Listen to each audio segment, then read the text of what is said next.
here until 1. Okay. I'm glad you're here. Vince yet, but I had initially thought I wouldn't be able to be here at all. Yeah. I'm sorry.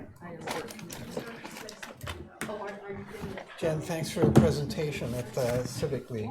You're welcome. That was great. Yeah. It really I'm was. glad it was useful. It was nice to see a different crowd than Sarah and I have done versions of that talk quite a bit. Yeah, And there were definitely new faces in the audience on Saturday, so that's good. I Good thought to that know. was good. Yeah. Yeah, And ways to reach more people. and you did get 3 members of Concom there. I know, and there were some interesting statements about, Concom's role in all this. Going forward. Vince, had you heard anything about the meeting that Fritz was talking about? I'm sorry, pop out for a minute. What meeting? I can't hear you either. 3:30 Friday here. A meeting that has something to do, relates to coastal resiliency and Good, how are you doing? historic zoning. Have I been seeing you? Knowing about? I Holly mentioned it. have a meeting on Friday morning at 9:30. An hour? Really intently. Yeah, and it's to the historic district. Vince has the agenda. So yeah, I'm actually. 9:30 in the 9:30. morning, not 3:30, 9:30. He's speaking to Person to him. the HDC or It's sort of. Pretty much. Thank you for your email, Mary. Behavior when I get to go there versus Thank you for your email. Oh, you're welcome. Exactly. Yeah, okay. The extra shower. The sauna. I was 6 hours off. Wait, why? What? Vince, I told 6 Mary, but hours I off? couldn't be here Oh, before. I told I Mary initially thought I that couldn't at be here, the but I planning was board, able they to. had mentioned a meeting here at 3:30 on Friday. And she Just so goes, you and know, I said, had something I'm to not do with running coastal away. resiliency. And she said, I don't know what you're talking about. I So think I that just- was the first one. Oh, no, and then he said, no, this 9:30, Yep. this Friday, it has something to do with. Oh, really? Yeah, I so did. maybe he'll I mention did. it. I don't- Good afternoon, Gary. Thank you for calling in. We're just about to get started. Vince, there's also resiliency on the HDC agenda for tomorrow at 1. Just FYI. Yeah, okay. 1, 2, 3, 4, 5, 6. All right, we have a quorum in the room, so we'll call the meeting to order, 12:01. Fritz is back with us with the minutes, which is wonderful. And so we have Fritz McClure, Ian Golding, Mary Longacre, Graham Durovich, Jen Carberg, Peter Brace in the room, and Gary Beller on the telephone. Let me just get myself set up here.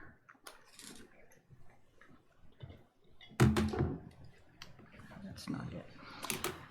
So I call the meeting to order, and the meeting is being audio and visually recorded. Please silence your phones and computers and other devices. Pardon me while I do that myself. And first item on our agenda is approval of the minutes of January 21st. Vince, I had sent you a couple of notes on that. Did you get those? Right, okay. Did anyone else have comments on the minutes? Anything else?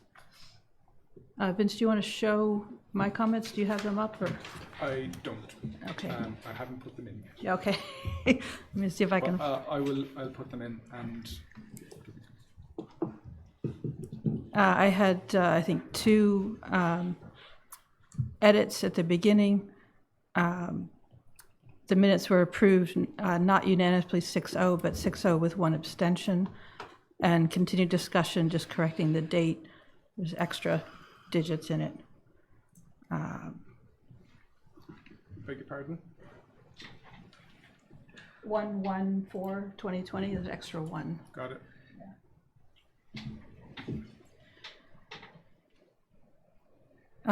In the paragraph, I'm just looking at let's see. So keep going down, Vince, there. So Ms. Boyce pressed her case. At the end of that paragraph, Ms. Longacre had concerns on how extending the CRP's timeline, I inserted beyond 2100, affects the cost of producing the plan.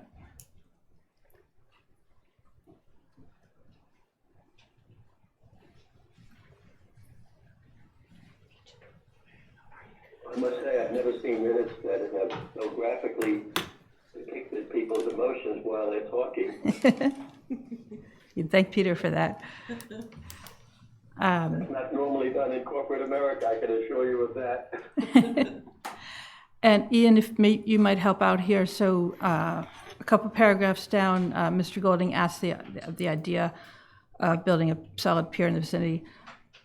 I don't recall that you were asking that that project be included in the RFP, which is the way I understood this paragraph.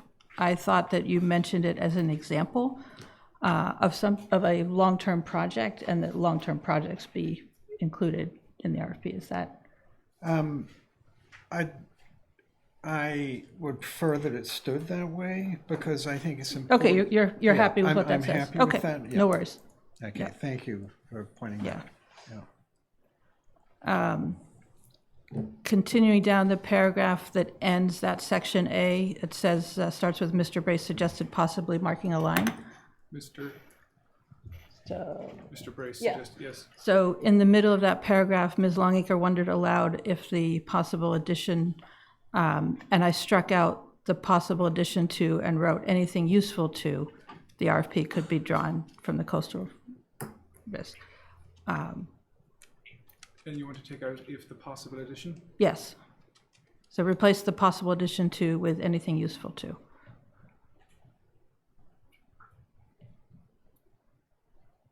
So essentially just clarifying a couple of my comments. So I actually said a solid pier and reinforcing the west jetties. I mean, but I'm perfectly happy with it. If it captures the essence. It does, Yeah, okay. yes. And, yeah. Just to make a small point, I think that in the vicinity is probably better because the town doesn't own the West Pier. It's Army Corps of Engineers own it. Well, that really doesn't matter from my point of view in terms of going forward. And because what I would like is for the town ultimately to have an emergency fund that we're putting money into for decades to deal with these issues going forward. And so at that point, I thought we could. Ian, do you want to speak into the mic? I'm sorry, Ian. I was saying that, the idea of including this is to ultimately to float the idea of having a fund to pay for all of this going forward in the next 30 or 40 years. And I would have thought at that point the Army Corps of Engineers might be amenable to leasing it to the town if we are seeing the worst effects of sea level rise. Interesting. But as far as the minutes go, the That's the comments are logic. sufficient. Yeah. Okay, any other notes on the minutes? Matt, did you have any? Okay. No, I'm fine. I'll take a motion to approve. So moved. Jen, and seconded by Ian. All those in favor, we need to count off for Gary on the phone. Fritz? We're counting off because Gary's on the phone, so he'd get the audible. Yeah. Yes, Fritz McClure, aye. Golding, aye. Matt, aye. Mary Longacre, aye. Graham Durovich, aye. Jen Carberg, aye. Peter Brace, aye. So approved, Gary? Aye. Thank you. Approved unanimously, thank you. All right, we have Chuck Larson here to help us react to the Malone and McBroom Coastal Resilience Strategies document, which the town has received. Chuck, correct me if I'm wrong, but I think you were the primary contact for the consultants as they wrote this? Yes, that's correct. Okay. So I got involved in the project in November 2017. It was essentially given to me as an executed contract. A little closer to the mic, Chuck. I inherited, or I started the project after the contract was executed. So I didn't have a role in developing the scope. Okay. And what's interesting is that this was conceived in parallel with the updates that we were doing with the hazard mitigation plan. So it was kind of, hey, we've got hazard mitigation. What about coastal resilience? And, so it was very early in our process of understanding, coastal resilience. So what we intended to do was to provide more of a strategy document to the town with information on, a framework for implementation, possible policy recommendations. It was a very high-level document. Although it was considered, titled really, at least in the contract, as a coastal resilience plan. Gary, could you turn off the computer noises that are coming through the phone? Thank you. Sorry, I think go it's ahead. better to say, Going through the phone, but anyway. although it was kind of titled a coastal resilience plan, it's really coastal resilience planning type of document. So hopefully that kind of provides some background and understanding. I really didn't provide a presentation or information to share. I was hoping it could be more of a dialogue, a discussion, answer your questions, try to elaborate on anything that you might find helpful. Right. But so the document is now in your hands. The project is considered done, and from which it's a reference and can be used in your work going forward. So before we get into specifics, what happens to this document now? You said it's done. Does it need to be presented by the consultants to the select board? Does it simply rest with us to use the information to make recommendations? What's the next step? So in terms of the involvement with the consultant, their work is done and closed out. I think that brings an interesting opportunity, in terms of how do we go forward with this. And certainly I think the advisory committee has a role in guiding that. And in terms of how to disseminate this information, it's posted on the website. It's available. We did have some workshops early on to get the information for the report. And if there is a need for that public outreach, I think we could talk about that. So as you said, this is a planning document. It is therefore a resource for us rather than, it doesn't really include recommendations or action steps. So it's not something that the select board would then react to decide how to handle things. It's just a resource at this point. Is that fair? I think that's a good way to say it. Okay. All right, questions from the committee or discussion on the plan? Does anybody have anything they want to start with? One thing that I wondered about was any GIS layers. Have those been provided to the town to add to our system? So, right, yeah, I think GIS is such a key component of any work that we've done and going forward. So those layers are available. So the consultants created something and have provided it? Yeah. Is that incorporated into the town's system yet? No, we haven't gone to that step yet, but certainly, if there is value, we can. One of the things that we want to do before we put data out there is understand its accuracy, its origin, its fitness for use. Because if you go to the GIS right now, you've got all kinds of elevation information, and some of it's wrong based on using it and comparing different data sets. So I think we got to, get to the point now that, having metadata that says, oh, this information was collected in 2005 and is accurate to elevations of plus or minus a foot. And as we start to use information, that's going to be a more important component because, we're starting to overlay different sources of information in order to really see the trends and the changes in, forecasting of future conditions. On that, I saw that the consultants provided a long list of resources that they used and referenced some of them within the report. Are those resources easy for us to access as well? Or did you happen to, I don't know how much time Vince and Chuck, you've had to review this. Did you find anything in there that was something that you would recommend that we also take a look at? Or? I did take a look at your list of resources on the website, and certainly I think there's things that you could add to that come out of this report, plus other information that I've just been working with as well. And Vince and I are working together on a lot of this, but I have a body of knowledge that I'm still conveying to Vince. So I think what we have here is a step forward. And hopefully something that we can build on and look at the next generation of, well, what's the next piece of work with the planning document. Vince, did you have something? Just to add to that briefly, first of all, I think that the whole committee should read all the document and just be able to at least understand its contents. It is incredibly useful, and I do think it will be a guiding document for this committee.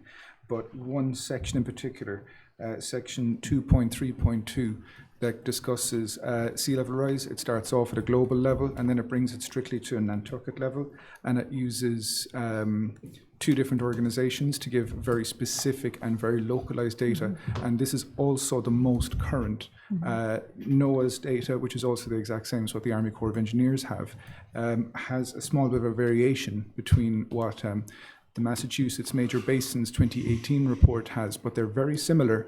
And it is the most current information that we have available to us, and that's what we should really be looking at, as well as the rest of the document. Yeah. Chuck, you mentioned that there were GIS layers, but that they haven't been input yet. Do we have is the list in here of the kinds of things that were provided? So if we can provide feedback on what's useful or... Yeah. Right, yeah, it was overlaying, parcel and elevation information. There's another level of, where did that data come from? What's the source? Right. That I'd like to get clarified. Okay, But, you can kind of see in the products they produced what the layers are.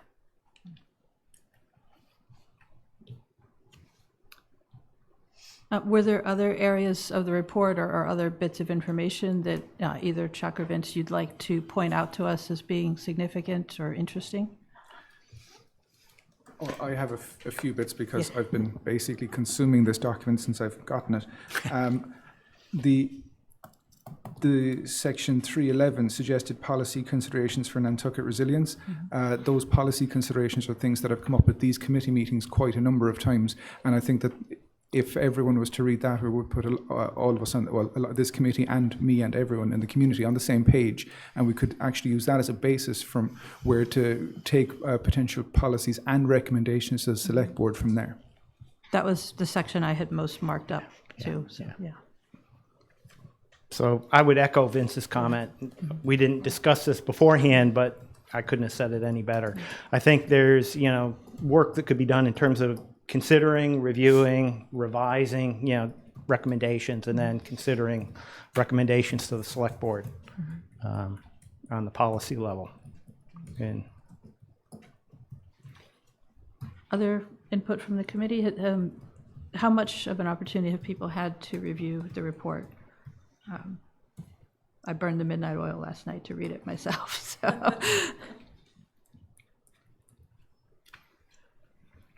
I've gotten through it. Okay.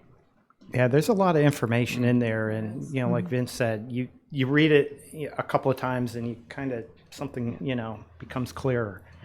One of the things that I hope that we can accomplish is this report is presented in tables of data, which is good on the one hand, but hard to absorb. You're looking at table after table of very similar data.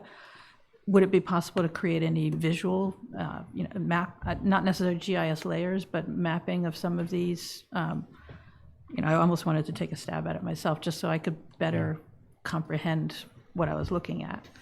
So I think what you have now is kind of information that you could take to like a project or, a specific location. This report really looked at the entire island as a whole, but certainly I think there's enough information in there you could kind of focus on one part of the island and really drill into more detail and try to build on that information, if that was of interest. Just to echo one of Chuck's points there, this will also be very useful, the fact that it is currently in table form, but also to evaluate it out in different ways. Mary's talking about once we're talking to specific homeowner groups to be able to show their local risk in a very distinct way, make it quite individualistic to community, to smaller communities and even individual roads to some extent. That can be very valuable, even if we just did, as Mary's suggesting, a little graphic for that one area. I like that idea because we do want to meet with the different area associations, and being able to provide them with something that they can react to say, here's the information that the town has just received about the risk in your area. I think that's a great tool. Thank you, Vince. Has this document been referenced or used by the town or any departments within the town thus far since its creation? I think casually, I can't say there's a specific case that we've used it to build something specific, but for instance, kind of like analysis of high tide flooding on Easy Street, sure, get information from there, but you can also find the information online at the NOAA websites or other, climate change sites. But not at a greater level of the document. Yeah, no. Just to answer that a slightly different way, Graham, this was only received at the end of January, so not all that long ago, and the only significant documents that have actually been built into is the RFP we've been reviewing. So That's a it is good actually in there. And as Mary pointed out in one of her comments that I've had to correct, I was so enthusiastic I mentioned it twice in two different columns. I had to remove one, sadly.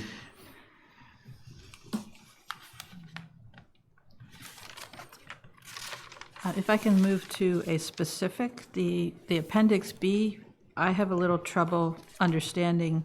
I want to make sure that I understand what they're trying to tell us. This is paved roads on Nantucket within coastal risk zones. And it's saying that the road has a risk from sea level or from erosion. And the categories are 2050s, 2080s, and beyond 2080s. And it seems like the category of 2050s is intended to mean sometime between now and 30 years from now, which is not a very useful category. But the only alternative way I have of interpreting this is that there's no risk until 2050, and that didn't seem to be an appropriate interpretation either. So I don't know if either of you can help me understand what they're trying to tell us in that table. So anytime you look at forecasts or projections, single point estimates are never very helpful because, half the time you're going to be above and half the time you're going to be below. I think what's intended here is more of, hey, it's something that might be coming sooner rather than later compared to some other locations. This is part of the elevation information that I want to get from them in terms of, well, how was this compiled? What constitutes, flooding? Is it water on the surface? Is it impassable? Is it, and same thing with properties. 365 days or 3 Is days? it water on the corner of your property, or is it actually, water to the base floor elevation? So we really need to, kind of better define, these elevations and datums as well. And so I have not had a chance to work with this data, so I can't vouch for, its accuracy. But I think it's just kind of provided as, kind of a first generation example of what could be looked at with that. Yeah, that was one of my questions. Well, how did they define inundation? Because, some of the streets they're saying have no risk until 2050, but they're already underwater some of the time now. So exactly. So, I said, hey, nice network level kind of attempt, but, it really doesn't lack the precision that it's something I can pick up and use without, really going into more detail. Chuck, most of this is based on, kind of their analysis of risk. Did you see that there was anything missing in what they used in their risk assessment that we should kind of pay attention to in future plans? I would have liked to have seen kind of a risk model put together, something that we can try to use at the project level, because criticality is going to drive the level of protection. And hence, they kind of did a nice job laying out the basics, but it's just a very broad brush. Okay. And I think there's certainly an opportunity to engage people that are doing this work from a risk perspective that could be quite valuable. One of the things that kind of jumped out at me on page 70 of the report, if you want to look at it with me, Resiliency Approach by Neighborhood. This was a report from a workshop that they did on island. And the table 11, primary risk for Nantucket neighborhoods, the downtown Brant Point neighborhood, the public responded equally with the reaction that it should be protected and that it should accommodate the potential risks. Sorry. What was that? And that was surprising to me that there was such a strong support for accommodating the risk, not simply protecting the downtown and Brant Point area. And I think that's something we should keep in mind as we, begin to make recommendations and consider projects, was that both of those approaches were strongly supported by the public at that workshop. And so, these were workshops that were, maybe a year and a half ago. And hence, it's kind of the first generation of beginning to capture. So I think there's an opportunity to have additional workshops to drill into more detail, to get to specifics underlying those things. And I know we're going to be doing some of that with the historic preservation side of things.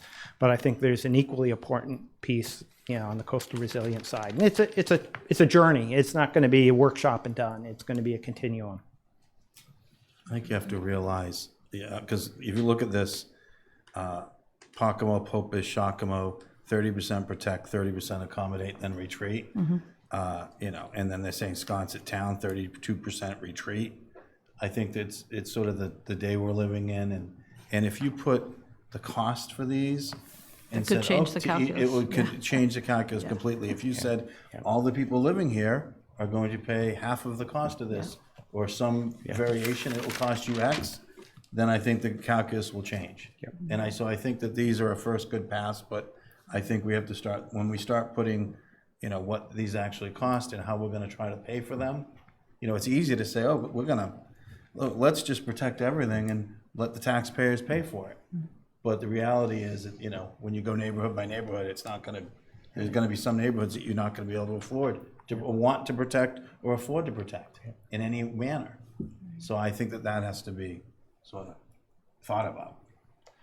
And I'm Also, well, sorry, but it's a fairly small sample, like 31 people. And, So it's just kind of a starting point. right. And I was going to say kind of that as well, Ian, because I went to one of those workshops, and also the options people were just given were protect, retreat, and accommodate, not really what those options would mean for those neighborhoods. So I think that is a lot of what's going to come out of what we're doing going forward, hopefully, and then we can get even better public input on what those options are when we have them in front of us.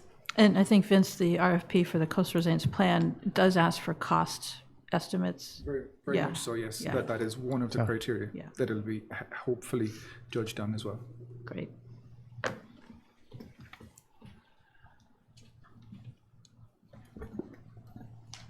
right, anyone else, thoughts?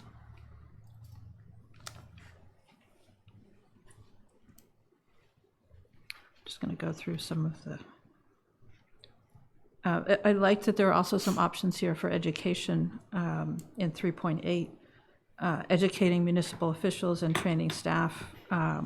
That's something that we haven't talked a lot about, but I think is going to be critical so that the concepts in coastal resilience are spread throughout all of the town's efforts. We have an education subcommittee, but I don't think that we were focused really on town employee education. We were focused more on the public. And that was a good reminder to me, anyway. I think I'll just follow up on that. I think it's important because we're still talking about certain things like sewering, Nantucket, and sort of building $20 or $30 million worth of buildings at the landfill. And I question, we should be thinking, does that make sense? If we spend $100 million to sewer Nantucket, does that mean we just build a bunch bigger houses and we've invested more money, so therefore we're gonna be more likely to try to protect rather than retreat? Or so we have to be thinking about that when we're making these major decisions. And I'm not sure that that's there yet. We continue to put stuff in the landfill, but if you look at some of the flood zone maps with the storm floods, they're gonna go right through there. Are we gonna be protecting the landfill? It seems kind of silly to me. Maybe we should be thinking about how do we mine the landfill and get rid of all that stuff. Right. So there's, I think there needs to be a higher level of thought in the town on these issues than just the status quo. Oh, yeah. And I think that hopefully this will start to get us there. I keep every chance I get, I bring those examples up, but I'm not sure that we're there yet. So exactly. So I think, to be most effective, this is going to have to drive long-term planning across the island. Looking at the different vulnerabilities and impacts and, how will things be 100 years from now, and design toward that. And then try to build in, maybe successive adaptation measures when you actually build something. Looking at, well, what would be the next step after you do a certain elevation, that kind of thing.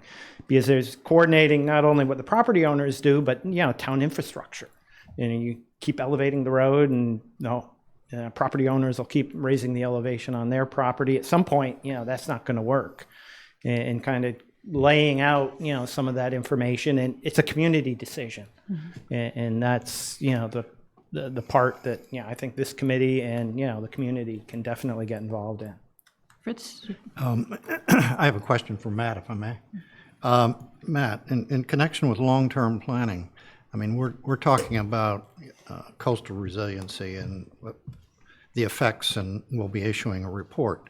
But we're not in total control of long-term planning for the community. So what? That's your job. No, that's the question I'm going to ask. What's the appropriate? And this isn't just completely zoning. So what do you think the appropriate forum, board, commission, whatever, if it's presently in place, should be tackling that total issue? Well, I think that how do I say it? It's a loaded question, but I'm hoping to get. I'll try to answer it. I think, we're doing a master plan. I think it should be included in there. I think that we've sort of degenerated to planning is about zoning, but I think planning is about planning.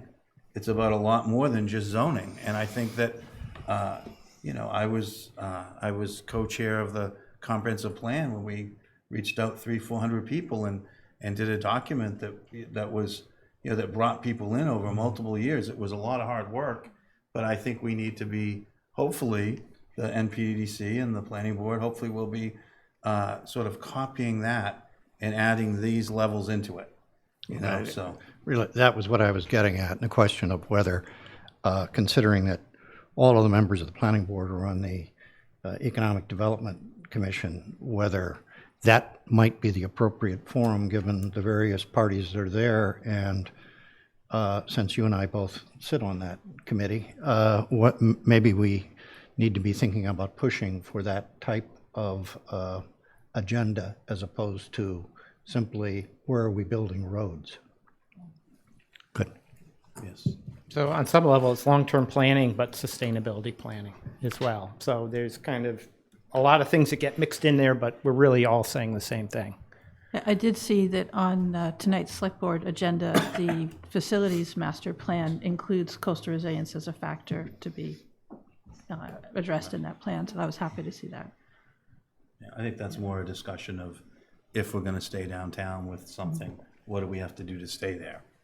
I think that's where which is good. That wasn't in there before. So I think it's a step in the right direction. Right, yeah. How much time are you buying if you stay downtown, that kind of thing, yeah.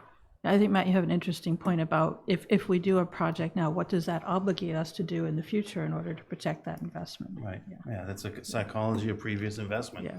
The more money you've spent already, the more likely you are, even if it's a bad decision, the more likely you are to continue with that bad decision. So it's sort of, you have to be careful. It's a sunk cost fallacy. Yeah, that's another good name, yeah. No, that's how I've heard it. Yeah.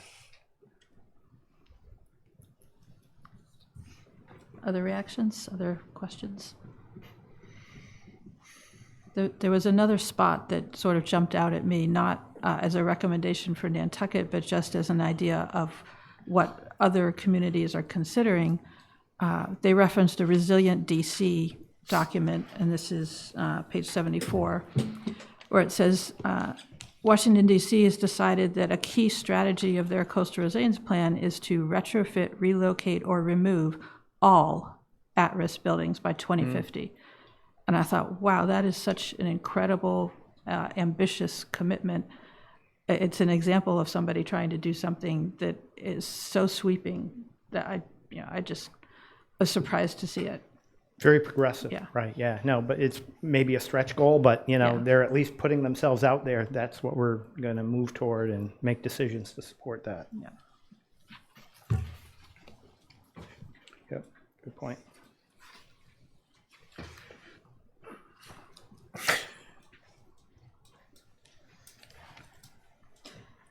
They had another interesting point about coordinating with connecting communities, which is something I think we don't think very much about. But Hyannis, if there's an impact to the ferry service, we can do everything we want here. If Hyannis isn't on board, then the ferry service has to relocate out of Hyannis, and that has an impact So that's on us. number 2 on our MVP priority list. Number 1 was Vince, and we get to check that box in our annual update. But number 2 is really the isolation from the mainland. And so there are some conversations just getting started to how do we address that. And, what is the Steamship Authority starting to do? What are they planning? Because we can do what we can here, but if the points, on the mainland aren't being addressed in a comparable way, then we're only getting half a solution. But I think we want to definitely kind of keep focus on that, and even think about maybe submitting an MVP grant application to help start framing that. And I think it would do quite well since it's number 2 on the list. Great.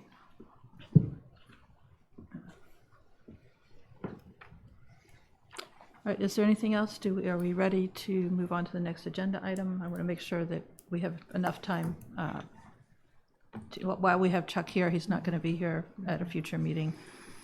Any other questions for him specifically? Or? Chuck, thanks for coming.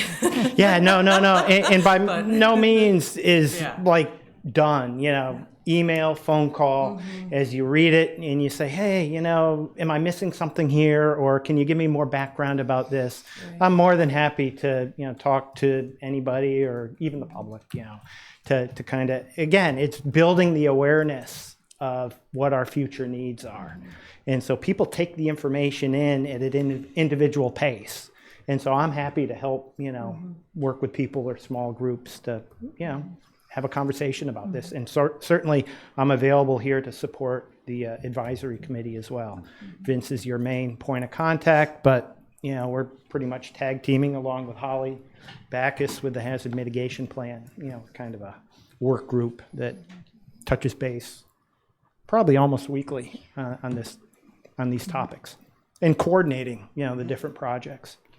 So one of our goals is to be able to provide recommendations on projects from a coastal resilience standpoint. I would love to get sort of a list of 10 projects that are currently underway or currently in the planning, where it would be appropriate for us to review and see if we have a recommendation. And I'm assuming that you might be the best person to provide that list as a project manager. So in terms of capital planning, those conversations, happened, 3 months ago, when we put together the list of future projects. So there is a spreadsheet that exists with, recommended projects, tied to the hazard mitigation plan and resilience planning. So certainly, I can provide that information to Vince and he can share it. I think that would be the best I can bring it back to a future meeting. Anything that you would find helpful. Holly, do you want to come up to the mic? Yeah. I just want to add that if you've looked at the hazard mitigation plan, those are the plans that we put in capital committee. So those are the ones that are being requested for funding if we can't get any other funding from a grant. So that we're not just cherry picking, if you will, what are the future projects. Those are already there in the document. Right, so for Chuck, I was thinking more of projects that are being initiated by other departments, the DPW, I don't know who else, but. So that's, one of the activities that keeps me quite busy is just staying up with what the different, departments are. And that's my role in this position, is trying to coordinate activities across departments. And as we get this coastal resilience discussion going, we're probably going to have a kind of a dashboard or a spreadsheet of those related projects and grant opportunities, because this is such a large need for the community. And you'll be sharing that with Vince on an ongoing basis? Yeah, Great. No. For sure. Jen? Before we move on, I guess kind of my request is that, we've had a broad overview discussion of this, but I think having some direction and some maybe timeline for what us as the committee are going to discuss within this moving forward for the next couple meetings, if this is something that we're going to dig into and work on, knowing what are the things that are going to make the most sense for us to spend time. It sounds like policy is one of them, but if there are other parts of this report that you're recommending, we move forward. But I also think it's important for the committee to kind of decide how we're going to use this moving forward, so that we don't just kind of do a broad discussion like this and then it gets dropped off the table. Yeah, no, so Vince and I'll, have a Excellent. conversation about that. I think that's a great point. Yeah, I'd also like to suggest that each committee member come back with one thing out of this document that you feel we need to discuss in specific detail, whether it's an idea that was sparked by something in the document, whether it's a recommendation in the document, whether it's just a discussion of data presented in the document. Just everybody should come back with something to say, hey, I'd noticed this and I think we need to talk about it. Just to follow on that just a little bit, in any light, this is still a very good reference document for this committee. I think it's section 5, implementation. It's one of the shortest You have to get closer to the microphone, please. Thank you, Gary. Beg your pardon. Chapter 5 is probably the shortest. It's about implementation. It gives some guidelines of how projects could be implemented. In section 4 goes through all the different types of methods. I've given a presentation similar to it here. So if there's a desperate need for some resilience strategy, a physical, either green infrastructure, grey infrastructure, or physical old-fashioned infrastructure to go in on the ground, we could start reviewing it in those terms. That there's actually a path laid out for implementation in it. But that would only be under necessity because some of those things will also be addressed in the upcoming Coastal Resilience Plan proper. Yeah, which is a ways away, unfortunately. But like I said, we have somewhat of a roadmap. Yeah. Okay, final thoughts? Anyone from the public? This document is on the town's website, right, Vince? Yes, it I is. don't know if anybody has had a chance to review it, but if you have comments, yes, please come up to a mic and introduce yourself.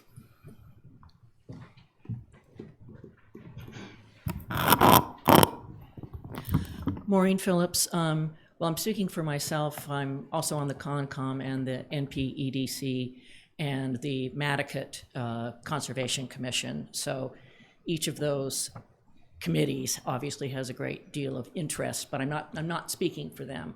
But the discussion, there's a couple of things I just wanted to highlight from your discussion is, and the point that Fritz and Matt brought up about, who is going to be doing this, and to make sure the rubber in fact does meet the road at some point in time with this. These are going to be really difficult decisions, especially if the town is going to actually take action that's going to impact property owners on the island. I mean, again, this is just my personal view, but we're going to need a group that has been empowered, to do these things. And it may well be the NPEDC, but that group has been focused on zoning and transportation in just the brief time I've been on it.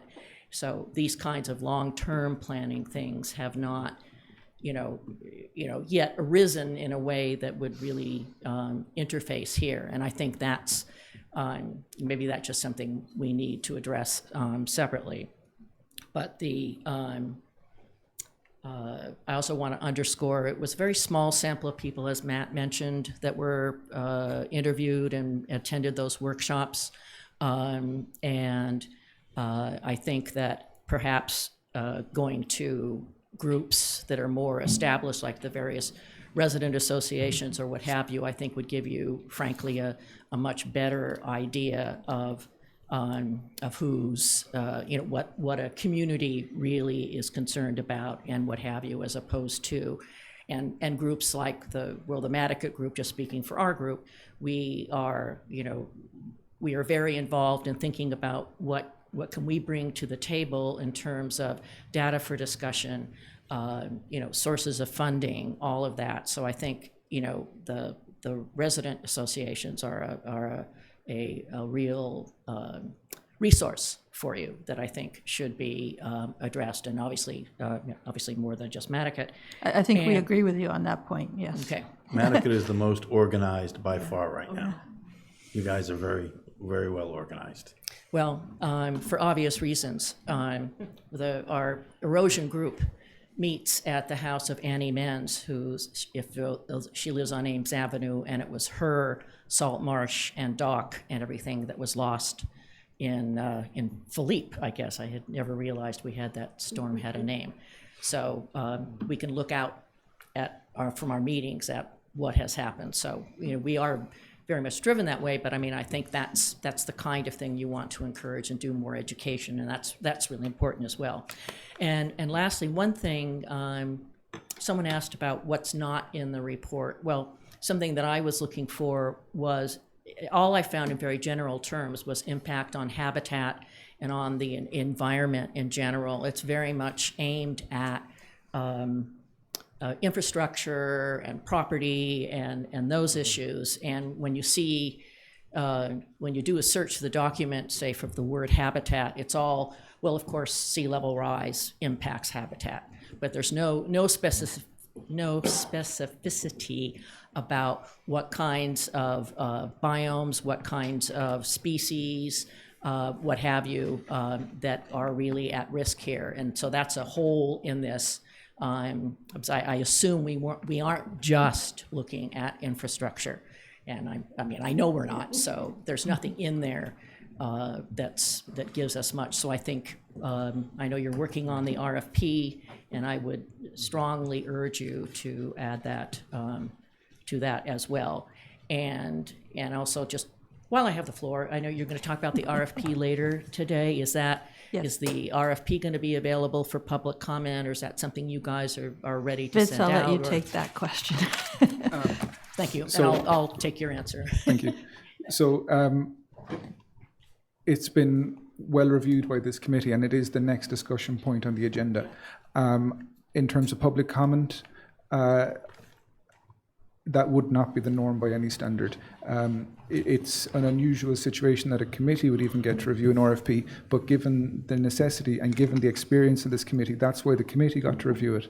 That's how it came to be in the public forum. I hope that answers your question. And also, yes, to get to your point that you were asking about habitats and drilling down into that a little more. It's not a major component of the next RFP. So this current document answered, it just pointed out where there were sensitive habitats, and then once you come to the specific area that might be impacted, then you can do your research when you're doing, say, an engineering project to find out what would be the impacts more site-specific and very locally. So that would be in the next phase of the development, so that once you're aware of it in the first place, then you can more accurately account for it as you're developing.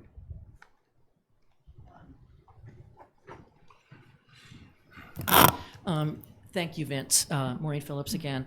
I appreciate that, and I think I guess I just want to say it's the kind of thing that I would be concerned about. Kind of can get, we get very excited about sewer pipes and electric lines and those kinds of things, and just to make sure. I mean, in a perfect world, all that would happen, and one of my own big concerns is that, despite the 2050s, 2080s, or I guess there's a few 2030s in the report, where there's things that are more, more a nearer risk. But, I personally think we're going to have to take action obviously we have to take action before 2030, and that's not very far away. So how do we make sure we do have all these pieces? So I mean, I know you know that, but I just want to underscore it, and because I didn't see it mentioned very much. But I take your answer, Vince, but I just wanted to underscore that. Thank you. Thank you, Maureen. Other members of the public, any comments? No. All right. So we'll move on to the discussion. We'll move on to the discussion of the request for proposals. Thank you, Vince, for putting this together and incorporating everything you've heard so far. Yeah. Gary, can you hear me okay? Gary, yeah. Actually, I can hear Mary pretty well, but I can't hear you so well, Vince. Okay, lips are practically pressed against the microphone, and I shall try and be as loud as I can. So I had 6 committee members send back responses. They kind of fall into, I suppose, two or three kind of groups. The first one was Graham and Peter. Both of you guys basically took my mediocre Hiberno English and turned it into high quality American English, and thank you very kindly for that to both of you. That was incredibly useful, and I appreciate that immensely. Then I got to addressing Mary's and Ian's comments, and ended up emailing backwards and forwards to find suitable text and suitable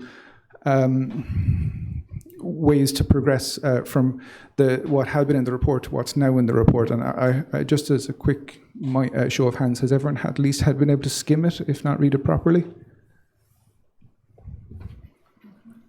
So everyone's basically just at least been over it. So then I was able to address those, and then I got down to Sarah and Jen's. Sarah had quite a lot of very useful, well, I basically took most of Sarah's comments as well. And I was able to bring up the standard quite a lot with that. Then I got to Jen's comments. Jen had some of the most to say, very close to her heart, quite obviously. And then I was able to go through those. I fixed most, and then I had to have a meeting with Jen. We sorted out the rest. And hopefully it's now to a stage where everyone is somewhat more comfortable and has a greater understanding of first what's in this, and second what we're facing. So I'd like to take a chance now to see if there's any more comments. Does anyone else have anything to say, or does anyone have any problems with this? Is there something that I've forgotten again, or does anyone think that I didn't address their comments properly?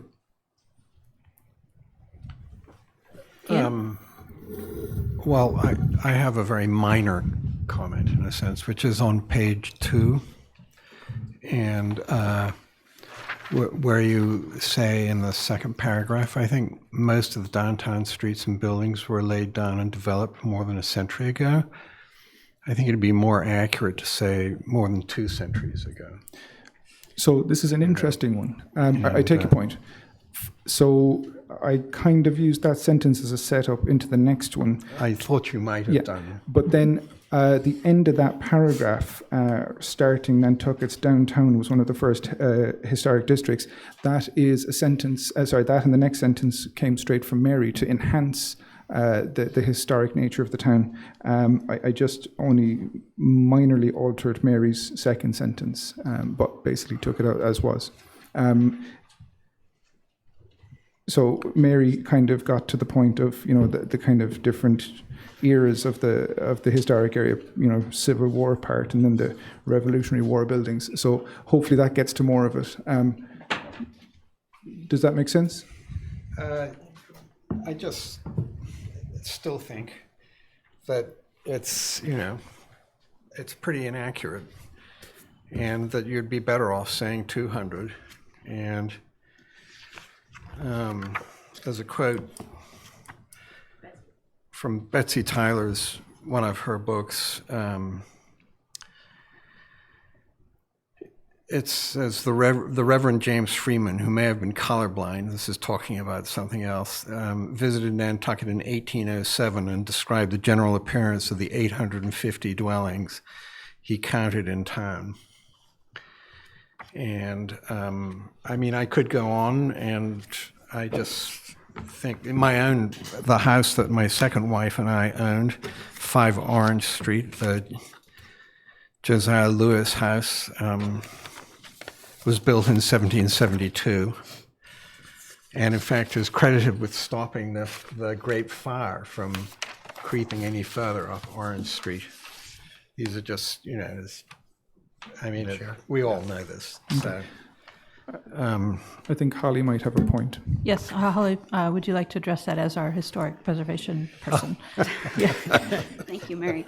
So I think that is a good point to say. If we're going to get into very specifics, we could even go down far as saying part of our historic downtown was laid out in 1717. I don't know how specific we want to say. We are the second historic district in the country. I don't know if you wanted to, and Vince, correct me if I'm wrong, was there some of this information taken from our RFP? Correct. Okay, so consistency is also good in that regards. This is our RFP that we created specifically for our historic guidelines for our National Historic Landmark. So maybe not really changing what we've already had would show a consistency from where the town's perspective is. But I do take your point. Yes, there's plenty of documents and books. I have those as well. Sure. That annotate our history. That's maybe just saying pre-Revolutionary War. I mean, that's been a thing. I can provide the specific document that came out of our NHL update in 2012. The original was done in 1970.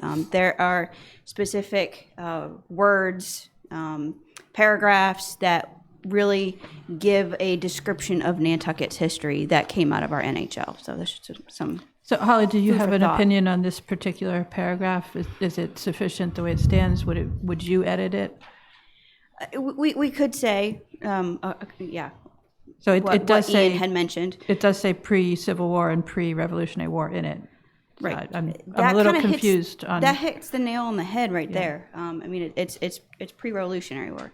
That would be Holly, I absolutely don't want to dig into the weeds Yeah, or the absolutely. Wesco lots were out in 1697. I just thought 2 centuries rather than 1 century. And I would agree with that, if that's- Just it's- one word. Right. And I could agree with that. But I also respect the fact of not getting into the weeds. 'Cause at what point do you take a document and just really, really rip it apart? At the end of the day, we all have one goal, and that's to get a consultant to help us move forward, get the CRP, going. As a matter of fact, I'll just take this time that we're going to have our kickoff for our MVP design guidelines with our consultant and a few stakeholders this week. So it's starting. That conversation is going to be great. There'll be an overlap, and we don't want to start off on the wrong foot. So you guys are doing good. Thank you. Thank you, Holly.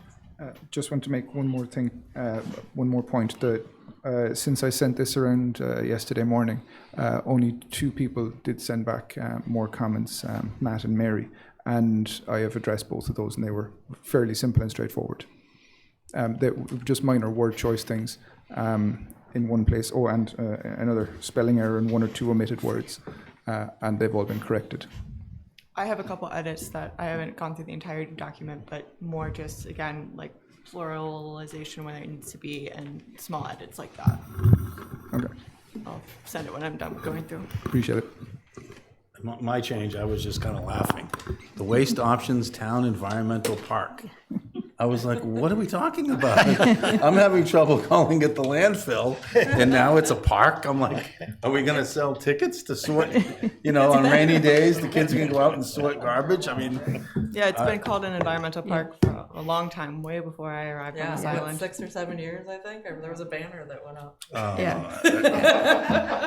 I'll tell you that didn't stick. I missed the memo. But as I said to Vince, we don't need to perpetuate the errors of the past. Are you suggesting slides down the, down the? Yeah, Graham can tell it. Maybe there's some stuff this summer. The kids are going to go up down slides. We're going to use the We could charge recyclables as a them ball $10, pit. yeah. I don't know. My kids think the take it or leave it as a park or a toy store. So. It was funny.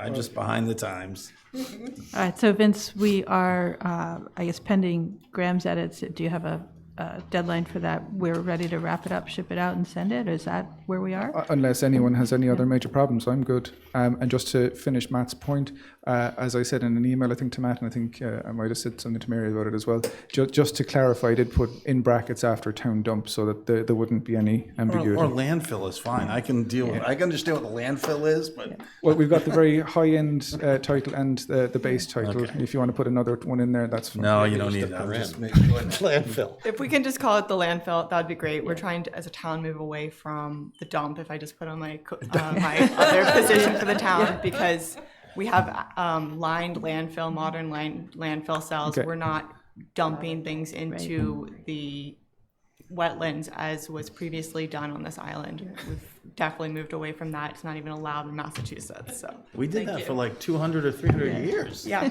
and that's You the can still we're do it. Cleaning that up. Exactly. It's historical. It's traditional. So I'm just waiting on a couple of edits from Graham, and is that everything? Anyone else?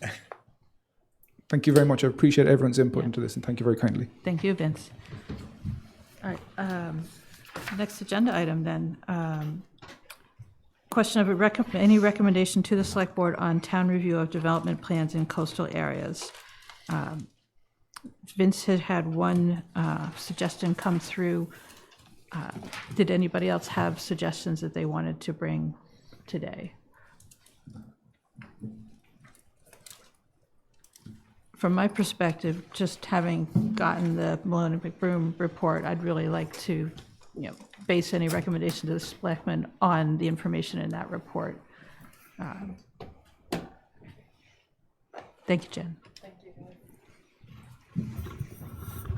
Yeah, when I read the recommendation, we're talking about subdivision approval request. I think it's broader than that. Mm-hmm. Like I read that and I thought, it could be a start, but I think what we have to be thinking is broader than that. It should be entered into all sort of consideration. So, I mean, this is a start, but I don't know if it's, and then does this matter if it's not a subdivision, if it's just a approval not required, do we just ignore it? If it's approval not required next to a wetland, do we ignore it? I don't think we should. So, I don't know. I felt it was too early in the day because there are so many, well, when the final report comes out, there's going to be so much to go to the select board with. So I sort of had a similar reaction. Peter, Graham? What do you mean by too? What do you mean too early in the day? Well, you look at the 13 previous reports, and then you look at what we're charged with, and I think going to the select board at the end of when we've hashed everything out and we have a final report to go with would be the way I'd prefer to approach the select board. I think the origin of this item was that there are things that can and should be done before we receive a final coastal resilience plan, just to take advantage of projects that are in the works now, and to prevent people from going down the road, to at least inform people that there are risks that they need to be aware of, that we plan to address. We can't necessarily prevent anybody from doing anything at this stage, but at the last meeting, we had a pretty good long discussion about, not necessarily bylaw or regulation changes, but just guidelines that should be developed before this plan happens, because things are going to happen before then. And since we're planning for the whole island, but the people who are actually doing the construction on the low-lying areas, they are in a sense planning for the island as they build those things. We should have something to be able to hand the HGC, the Concom, the planning board, that can be slipped in, some sort of checklist. Shouldn't wait till we come up with a plan. Because if, like Ian said, I think Matt, houses being built on Smith's Point right now, or the Wilkes Square thing or whatever is built in the low-lying area, they've already made the decision for how coastal resiliency is going to be handled for that property without our help. So I don't think it's too early in the morning. Right, that's a good example of when they have to come before Concom in a coastal floodplain, that we make sure that everything from raising it to having the breakaway panels, that's all part of that discussion. I would recommend with guidelines rather than just a recommendation for the planning board to review it without having guidelines from us. Then how are they reviewing it, I guess, is the question. Is it really in line with what we are hoping to see in terms of coastal resiliency and building towards that? Holly, did you want to add something there? I'm going to put my planning hat on, and you have to have a planning document creates guidelines. Mm-hmm. You can't necessarily create guidelines without the planning document. So they go hand in hand, and I'm just wondering, first of all, you have to also realize Massachusetts subdivision control law and how long it's had not had a reform to. planning in general in the Commonwealth. I think since 1989, I think is the last time there's been a reform in the Commonwealth. But subdivision control law is pretty prescriptive, and we have a planning board member sitting on the committee with you. There's very prescriptive requirements of what an A&R would be or an AR plan that's before them. So I'm just wondering if this is something that I think it's a good concept to get the idea rolling, but at the same time, how a regulatory board can implement requirements that are above and beyond of Massachusetts general law for subdivision control law. So I'm just curious on how that would work, and maybe this is something because the Commonwealth of Massachusetts is very proactive, as we all know. The MVP grants that Chuck alluded to were one of the probably the best states in the country that are taking resiliency efforts proactively. There's been lots and lots of money. I want to say every 6 months it seems like the governor is adding more and more money to MVP grants for communities that are MVP certified like Nantucket. So with that said, maybe this is something that Nantucket could take as a general stance to the state and say, hey, look, what can be done on a planning level? I just wanted to, just caution you of any changes that would go before the subdivision control law, where the planning board does not have that authority to add any additional requirements. If they have a plan in front of them, say it's down on Holborn Avenue, comes in as a 4181L exemption, where you have two structures that were built prior to 1955. If that applicant provides staff the appropriate documentation that those structures are the same exact structures that were there in 1955 when we adopted the subdivision control law in the Commonwealth, they are allowed to subdivide that lot. There's nothing else the planning board can do. They cannot say they can't do it, because all they're doing is saying, yes, you can. They're agreeing to that exemption, if you will. So I just want to caution the committee of providing a recommendation to the planning board if they can't do anything with that recommendation. No, I think that's not where we're trying to head right now. We're trying to answer the charge from the select board to advise them on issues of coastal resiliency. We're not trying to write new regulations with this agenda item today. We're trying to say, knowing that we can't create regulations, knowing that our plan is a year and a half, 2 years away perhaps, what are some things that we should be aware of that we can recommend to people? Vince, is that, am I correct? And that's where we're trying to go with this particular agenda item, irrespective of what else can be done. This is primarily to the select board, and then the select board would take it from there to determine how it should proceed. Yeah. Sorry. Pardon? Excuse me, but I thought that from the conversation at the last meeting, we were trying to come up with some list of just, I don't know, almost suggestions for developers in low-lying areas, absent of a coastal resiliency plan, so that we can, I don't know, somehow, what did we say, get it into the conversation now instead of letting the Inky do it for us.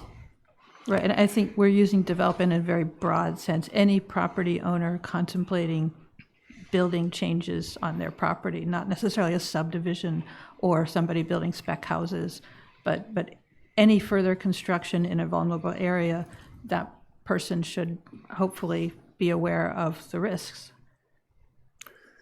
Gary, go ahead. Yeah.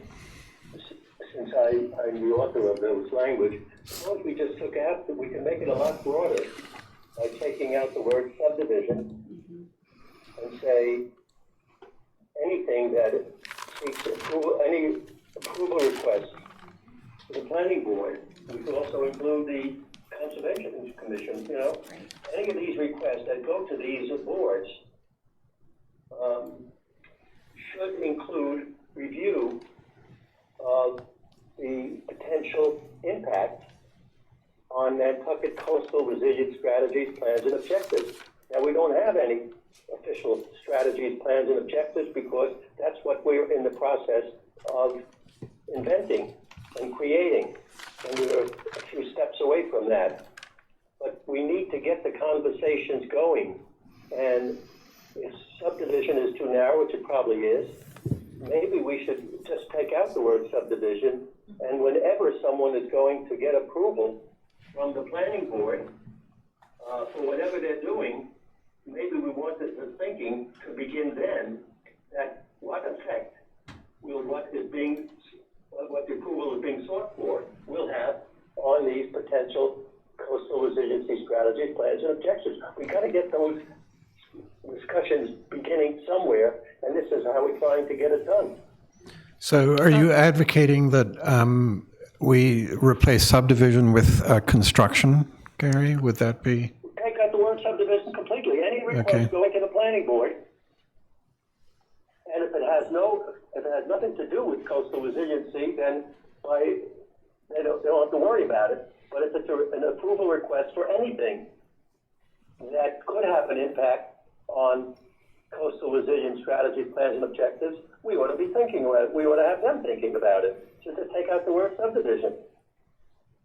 If it's a planning board request that has nothing to do with coastal resiliency and stuff like that, then it won't be operative for that because it has nothing to do with it. But anything, any real estate or any other kind of, whether subdivision or not, if it is going to possibly have some impact on our eventual coastal resiliency strategy, plans, and objectives, we want them to start thinking about and talking about it now, even though regulations may not have been put in place to deal with that at some time in the future. Matt and Fritz, did you want to add something first? Or? Well, I agree. I agree with the spirit of what you're trying to do 100%. I'm just thinking of the reality. If this, if this sentence or, amended sentence went to the select board, they'd say, great. And then what happens? And so, what do they, does Libby send a memo out, say, please consider this?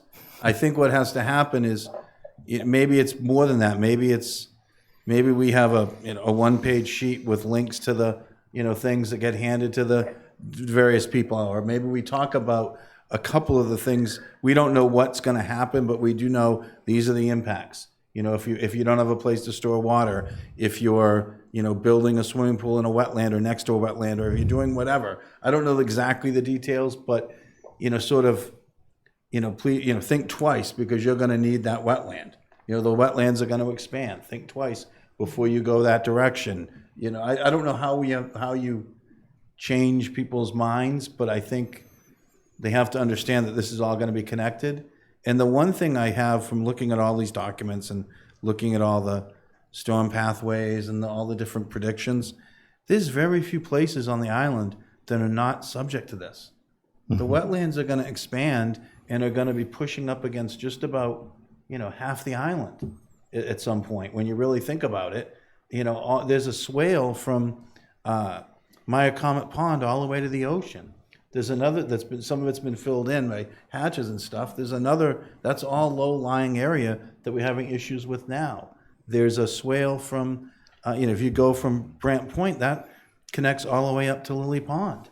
All those homes on that part of the cliff that's all gonna have wetlands that are gonna want to expand. And where are they gonna go to? And where is that water gonna go? I just think that there's a lot to this. People think that they're not near the water and they're okay. And I just think that they're not. And they don't even realize it yet. So, there's going to be more basement flooding, more all of that kind of stuff. So I wonder, how do we, I agree we want to get this, and I'll say the other thing is it's already being recognized, I think, by, people who want to get stuff in now and do things now, sort of buy the land, buy land on the beach, buy land, from the town in the yard sale program because it's next to the beach. They're all wanting to get stuff now because they know it might get tougher when we actually think about it. And so we need to be sort of thinking that way too. And I don't have the answer, but. Fritz? First of all, I want to, as a member of the planning board, I want to thank Holly for clarifying certain things. I think one of the things that I've learned in the last couple of years being on the planning board is, in some cases, how little discretion we have about what we can actually do. And certainly subdivision law is one of them. It's a state law, and we simply cannot, in most cases, just create a local bylaw that limits that. There are certain areas, however, we have the planning board and also the zoning board have in applications for special permits under the bylaw, have zoning bylaw, have some discretion in terms of what we can do. They are all limited by a standard, but there are some things, and but it's been difficult to implement change with respect to the thinking in terms of how those are granted and not granted, and how the board actually reacts to them. Just in the area of swimming pools, we have very little control over whether a swimming pool gets built or doesn't get built in a certain area. COMCOM may have some control over that. One of the things that I've been thinking about in terms of how, and sometimes when these issues come up, I say to myself, well, planning board can't do anything about this, but could COMCOM do something about this? Could somebody else do something about that? And maybe there is something that can be done. The issue is we don't all meet together and we don't all have the same opinions about things, and there are the politics of every single one of those groups. And there does need to be some kind of a focus, and I think education is part of it, because until you can motivate people by understanding what's coming, they're going to be looking very short term, whether that's the property owner, that's the developer, that's the contractor, the swimming pool contractor, because every time you bring up one of these issues that focuses on controlling development or controlling growth or controlling building, you have this big backlash of expression, whether it's at public hearings or the annual town meeting, about how dependent our local economy is on those types of things, and people are generally, I would say, the people that have a self-interest are, in many cases, looking very short term because it affects their economic well-being. And I think, on the other hand, in terms of the general citizens, there may not just be a complete understanding of what these effects are going to be. And I think that's where education can come in. I'm not sure the planning board is going to be able to tackle that issue of, before you build this, even though you have a right to build this, here's all the information you ought to know about why you shouldn't build it. I don't see that probably as being the practical way to go about it, but we certainly need some way. You just said something that I think is the way it might work. If what you just said makes a lot of sense, because if what you just said is that if someone is presenting something, and what you're saying is they didn't realize that what they're doing is going to be affected by some of our plans to put up dikes or walls or whatever, they might change their mind. So even though the planning board doesn't have a regulation in place that will allow them to say no, the education that someone will get by listening to what's going to happen down the road as a result of our coastal resiliency strategies may cause them to change their view about whether they want to proceed, even though they have the right legally to proceed. Now that they've been told what our objectives are and what may happen to the property next to them or behind them or in front of them, they may change their view, and that's getting the discussion going.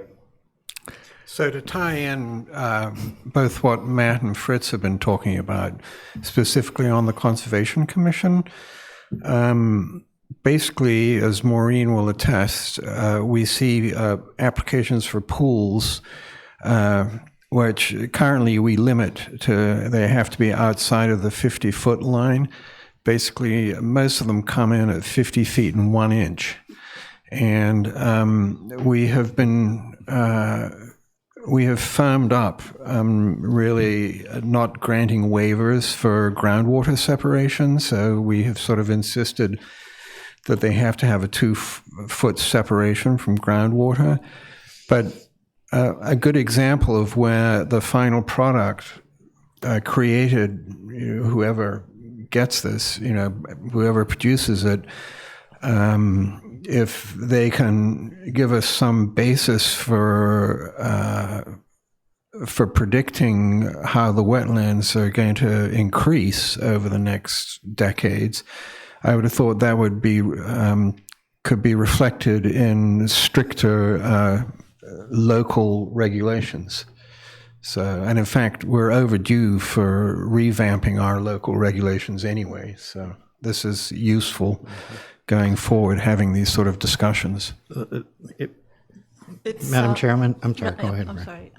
Graham, you've been waiting. It sounds as if there are very few opportunities for zoning, planning, and Concom just generally right now to actually take into consideration coastal resiliency strategies that we would like them to, perhaps, until we have a coastal resiliency plan that's been adopted from the select board. And really the avenue that we have is education right now. And that's something we talked about as an education subcommittee in our last meeting of what materials we want to send out.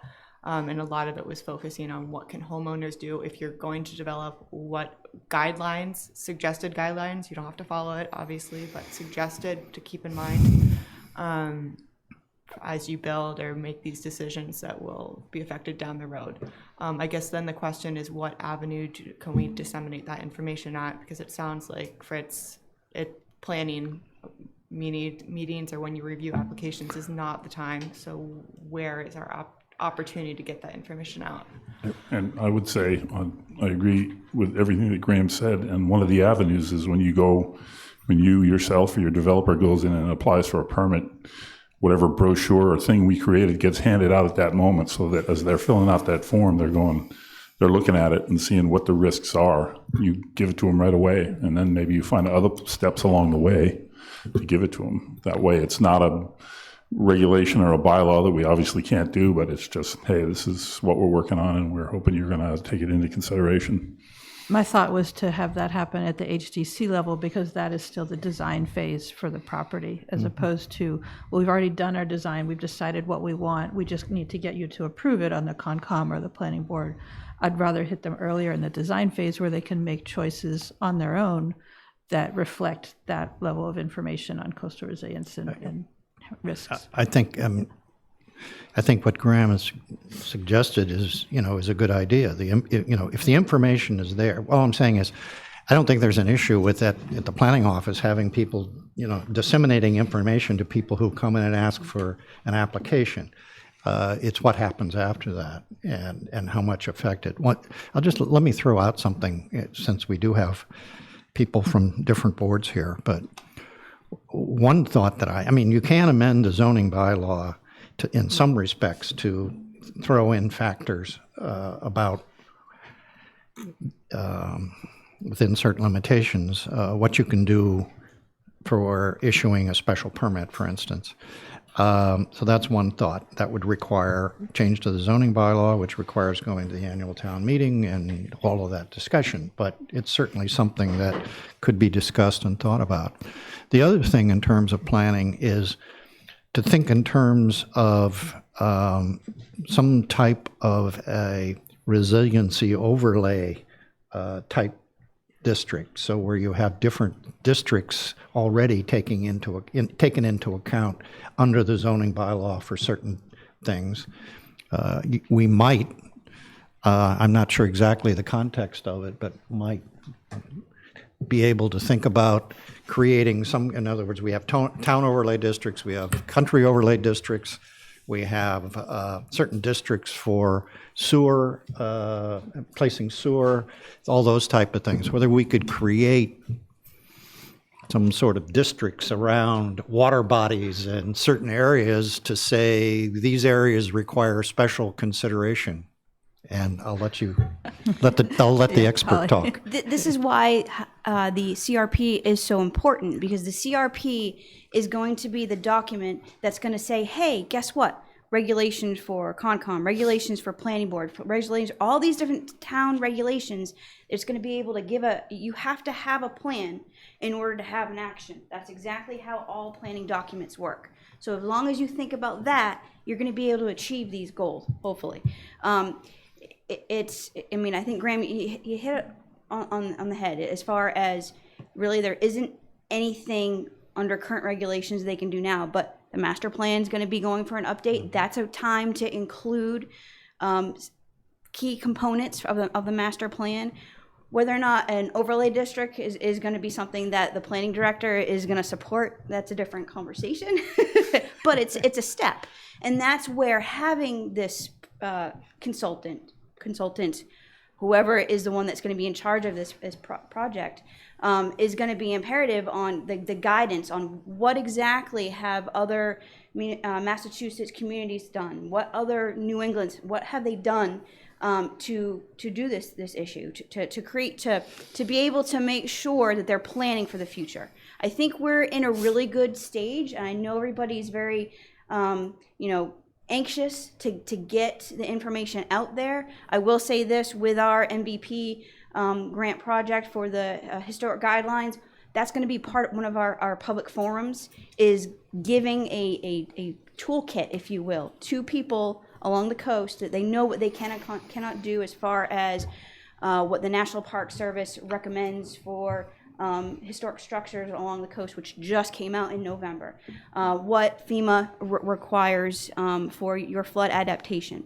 Then it's going to be through those public forums that we're going to be able to create our own Nantucket guidelines for the way we want to see our structures, whether it's historic or infill architecture, being constructed. We're doing baby steps, but I just want to emphasize how important getting the Coastal Resiliency Plan with these list of recommendations, because if the select board doesn't have that plan to recommend to all these other boards, it's we're at a moot point. So that's how very much important this is to get that plan going, and be able to do what you all want to do. I think we understand that, but the truth is that plan is at least a year and a half, maybe 2 years away. And the point of this agenda item is, what can we do before we have that plan? So yes, there are many things that have been suggested that we can't do because we don't have the plan. But the question is, what can we do now? That's what we're trying to get at. And I appreciate the thought in that. I just would also caution being a little premature on things too. And I think I hope that we understand that we can't do anything big right now. We're talking about little things, or baseline information, or voluntary redesign. I hope all of us on the committee understand that it's a small thing that we can do right now, but we can still do something.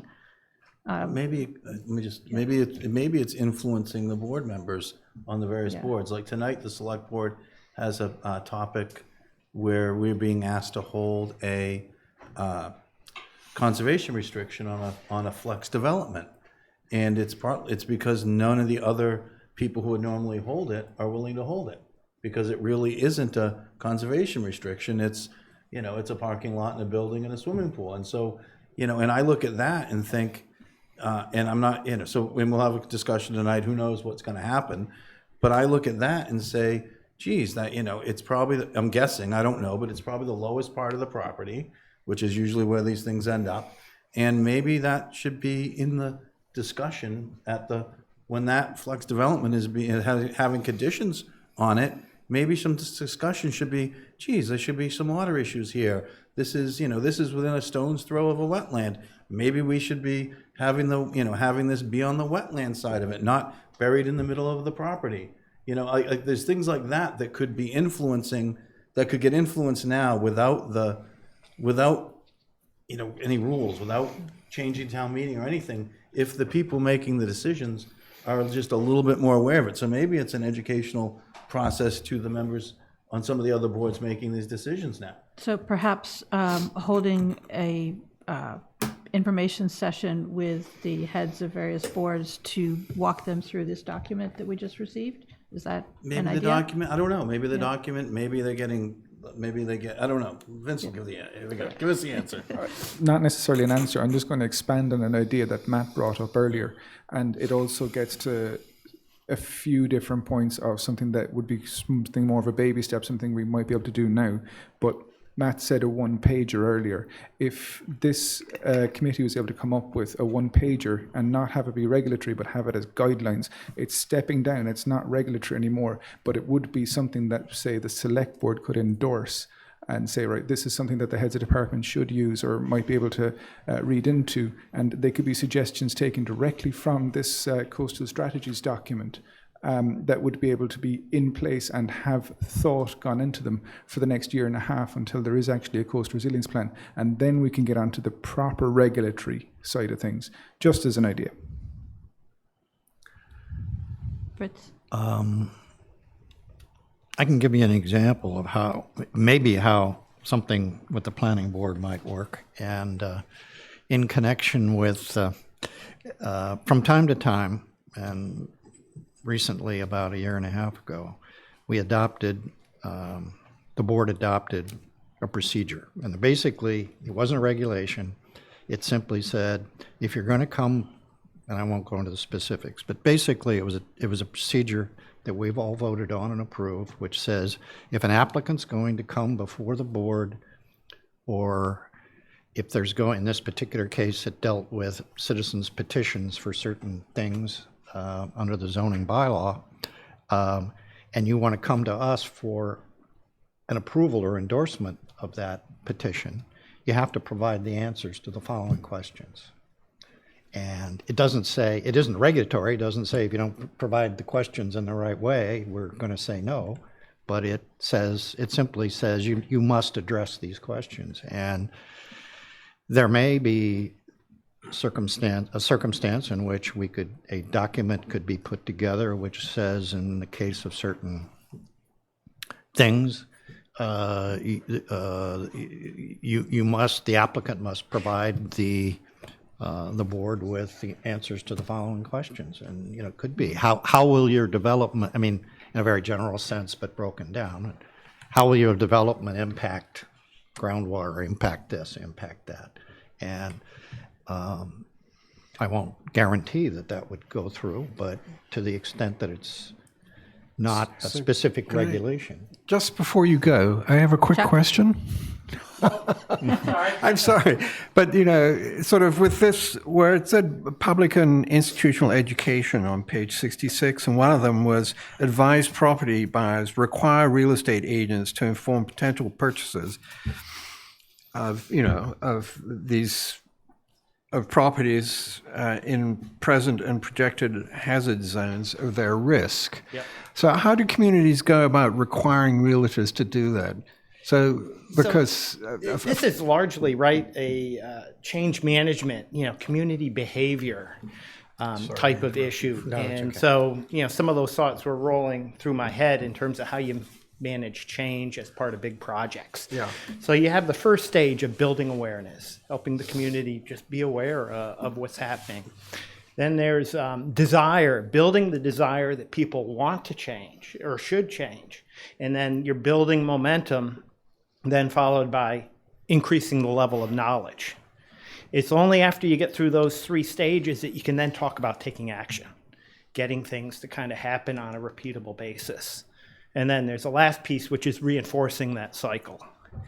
Right. So just a couple of years ago, friends of mine were looking at property to buy on the island, and they were down at Fayette Street off of Washington Street. Yep. They had no idea that it flooded down there. And I said, you'd be crazy to buy there. And they ended up buying out of town.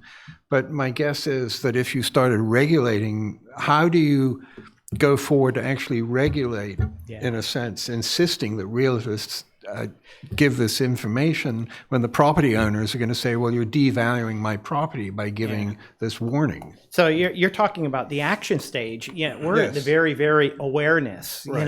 And the more we can communicate, have public forums, kind of have regular seminars to present this information, make information available on our website, try to get information in the media about it, the better off we'll be. And then, awareness, and then people will start paying attention, the desire, and then ask for more information about, how do we adapt to that in the future? And then that'll be a reinforcing cycle. So maybe one of the suggestions for the committee here is figure how do you build that awareness? And it's not just kind of a one or two thing and you're done. It's a kind of a continuum of, what topics do you bring out to the public that can kind of build that momentum? And then certainly, sharing information with homeowners. We're going to have a little bit of that with the hazard historical guidelines project, but there's an opportunity for following after that, because we're going to really shift then more toward the historical side of properties. But in terms of community, maybe having another kind of FEMA workshop, and maybe something closer to the summer, because you'd have the summer residents as well. And just it's all great discussion, but I think we need to really focus on just we're at the awareness stage of building community awareness. And of course, this group is very well versed in that. But like you said, the real estate community, I don't know where they are in this process. So. Great. Well, thank you. No, it's all great stuff. It's been a great help. So yeah. And I think the awareness is starting. There are more houses for sale in certain areas than there have been before. The prices have come down in certain areas, or have not gone up. So it's starting to build itself into the real estate market already, and it's not anywhere near where I think it will end up, but I think it's already starting to slowly, impact that market. And so, how do you continue that? Because there is such a large body of knowledge. And I had the same conversation with a friend of mine that was going to buy in Brant Point. Yeah. And she and her family ended up buying up on sort of up near Derrymore, tucked in one of the places there. So I think it is, I think it is happening on case by case basis. People are saying, "Nah, I don't know if you want to be there," So.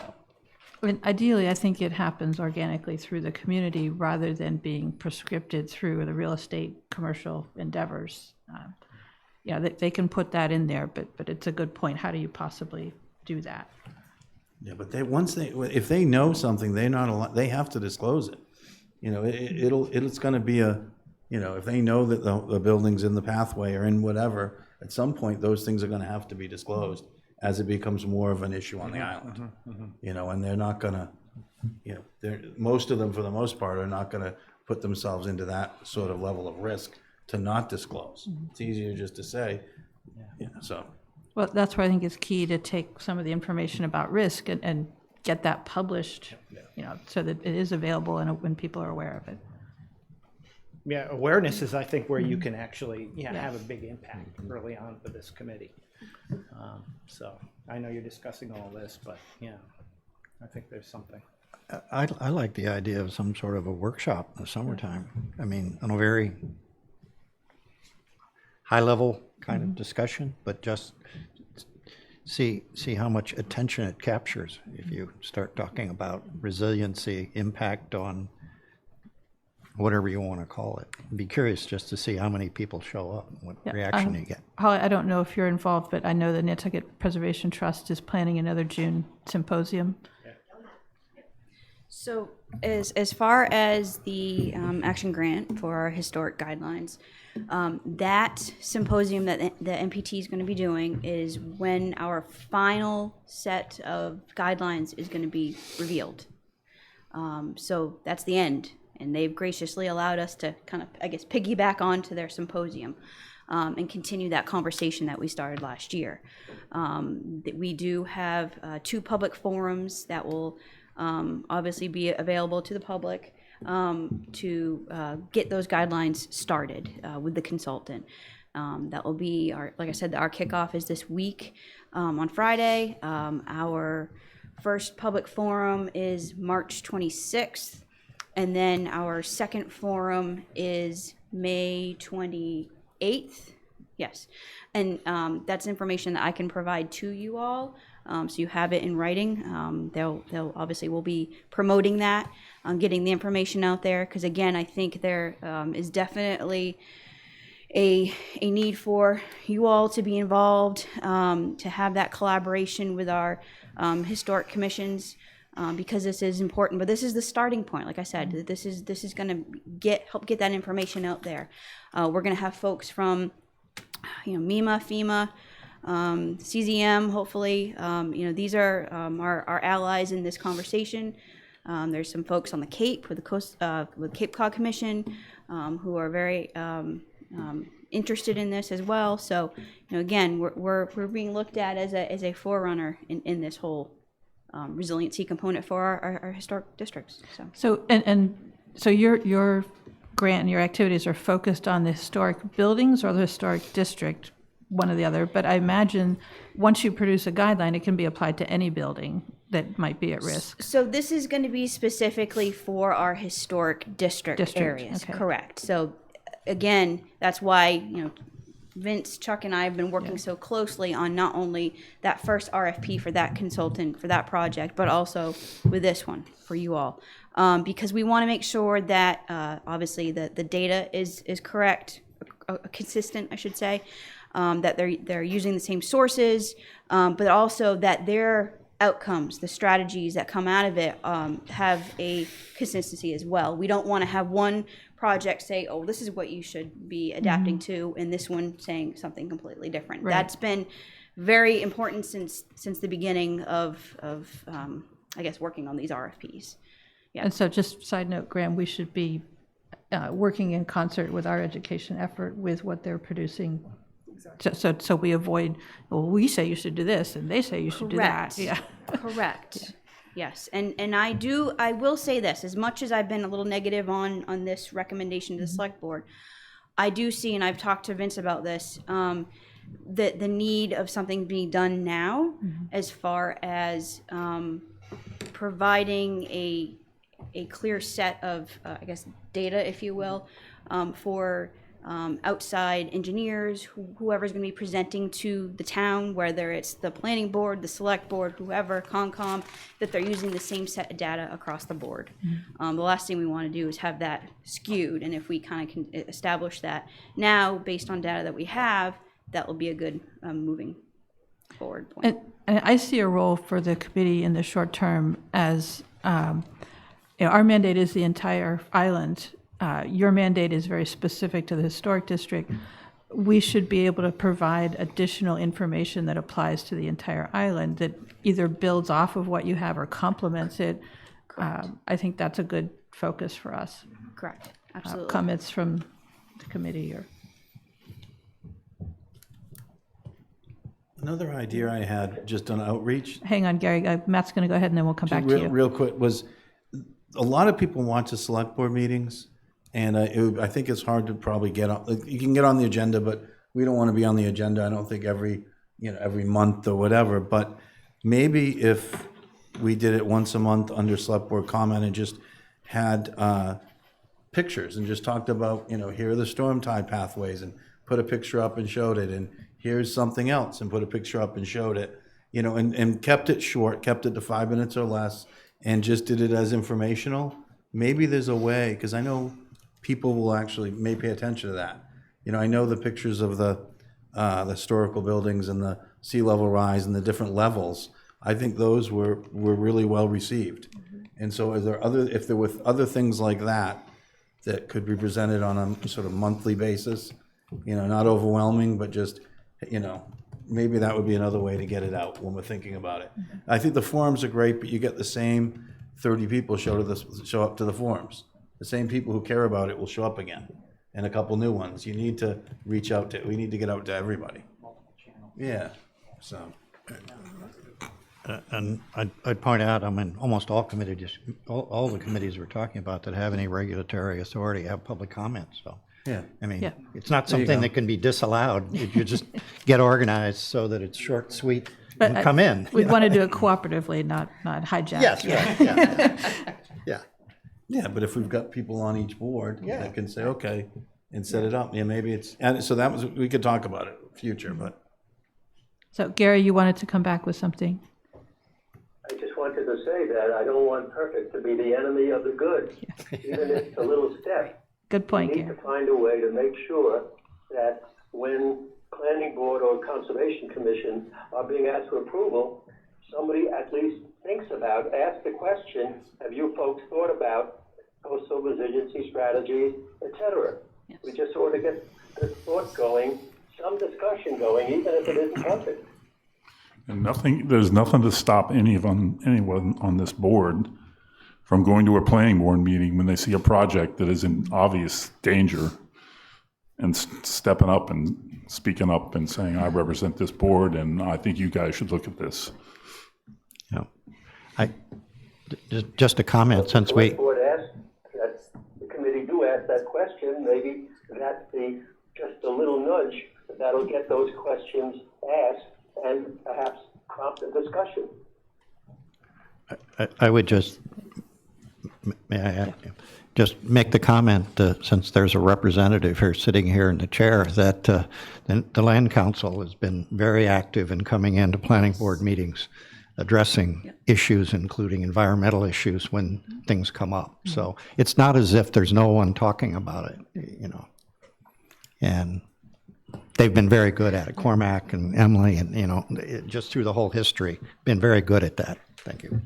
And just to, I know that you all are here from other boards, and you have that great opportunity then to use your voice as well. Like you're bringing the voice from the planning and Concom, which has been really helpful for us, especially today as we talk about this, but also taking it back, of course. Mm-hmm. And perhaps you want to set up, at least an introductory meeting or appearance by Vince at one of your committee meetings to introduce the concepts and the possibilities. Again, in the past year and 2 years, we have on occasion asked people from different departments to come in and talk about things that are going on. We've done that with sewer and water, and I'm not sure what else it was, but we've done that, and they've come in at the beginning, we have a tendency to have long agendas, so talking for an hour and a half probably won't work, but coming in for 10 or 15 minutes, and now we would work, I think, and I'm pretty sure the chair would be more than happy to entertain that, knowing her pretty well. As a committee, we used one of those Yeah. recorded presentations, so it was very helpful. Yeah, so I managed. Right. Other thoughts and comments? Do we need to edit Gary's proposal any further? Do we need to continue discussion? What do we want to do with that language? Thank you, Chuck.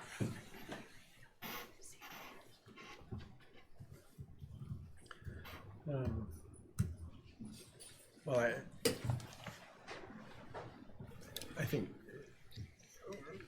the feeling was to remove subdivision entirely, right? So. Was this something we felt we could? Subdivision has both references there. Yeah, Vince has struck it. Yeah, good. Well, once out of two. It's at the top. Oh, yeah, Vince, the first line. Was this something we felt that we could move forward with right now, or are we sticking more to education and developing some voluntary guidelines? Well, I think developing voluntary guidelines would be more helpful. I think It just it's seems very vague to me. Yeah, I think It it's is. necessary in order to move Right. something like this forward, is to have some, something that we're actually recommending they do, not just say, do something, but we don't know Right. what or when or how. Exactly. Yeah.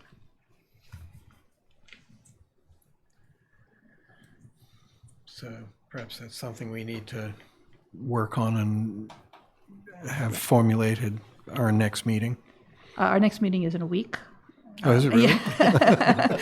But I think the feeling is that we will continue discussing this topic. So then moving on, is there anyone from the public who has comments that they wanted to bring to this meeting? Okay, no public comment. Other business and, sorry, I just had a thought there, but I lost it. Vince, do you want to say briefly how the Civic League's forum went last Saturday? Sure. On Saturday from 1 until 3, the Civic League held a forum in this room. There was, over the course of that 2 hours, around about 25, 30 people that attended. The first presentation was from from Charlie Stott, who gave an outline of the WPI students' research this past fall, and he also went into some detail about one particular item that they researched from a proposal from a gentleman called Joe Farrell. There was some chat about that in the room. He's the gentleman that's proposing the sinking of some steel containers about 60 feet by 10 feet. Simple answer is that just still needs more thought and in reality more research before that can progress. He also needs to do a considerable amount of paperwork if he's ever going to decide to progress with an application.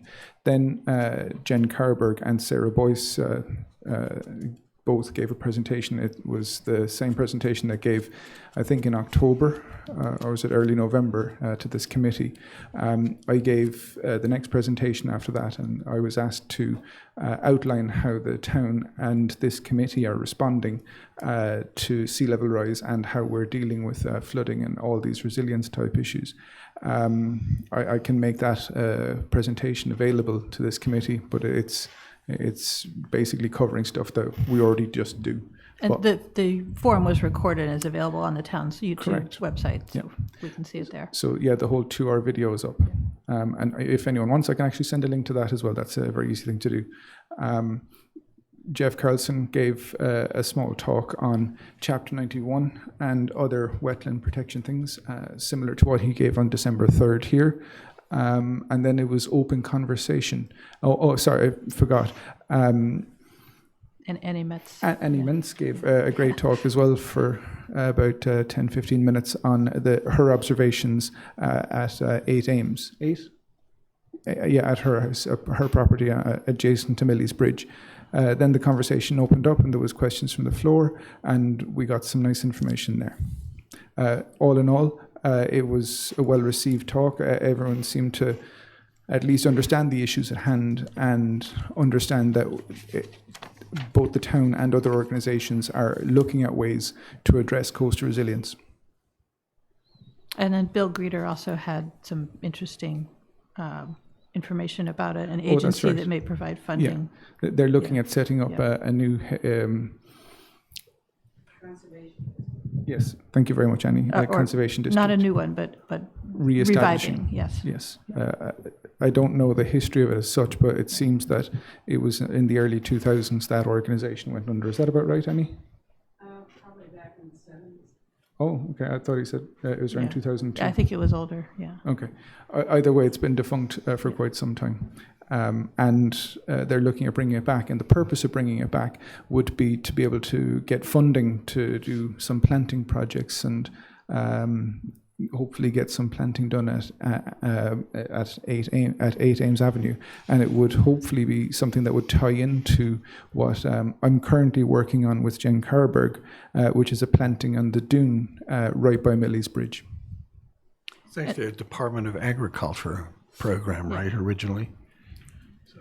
So if anyone wasn't at the forum or didn't already watch the video, I'd recommend at least the second half. With that was all new information to me. I couldn't find it.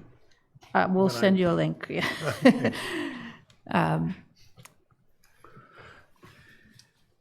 Madam Chair, can I just add one? Yes, Fritz, go ahead.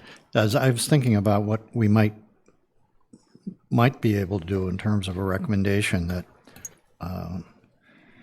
in the lines of doing something now and recommending to the select board. And my thought would be something we talked about earlier, which would be maybe a recommendation that all departments or whatever, basically a recommendation that the town adopt or require the use of current data that we were talking about in connection with its deliberations, so that to the extent COMCOM could update the data that it requires, it could be sort of a directive or a request that you do that. It could be the same thing with planning. With planning, it could be a requirement that the engineers that are coming before us, and even the town engineer, use certain data in connection with sewer and water and other infrastructure.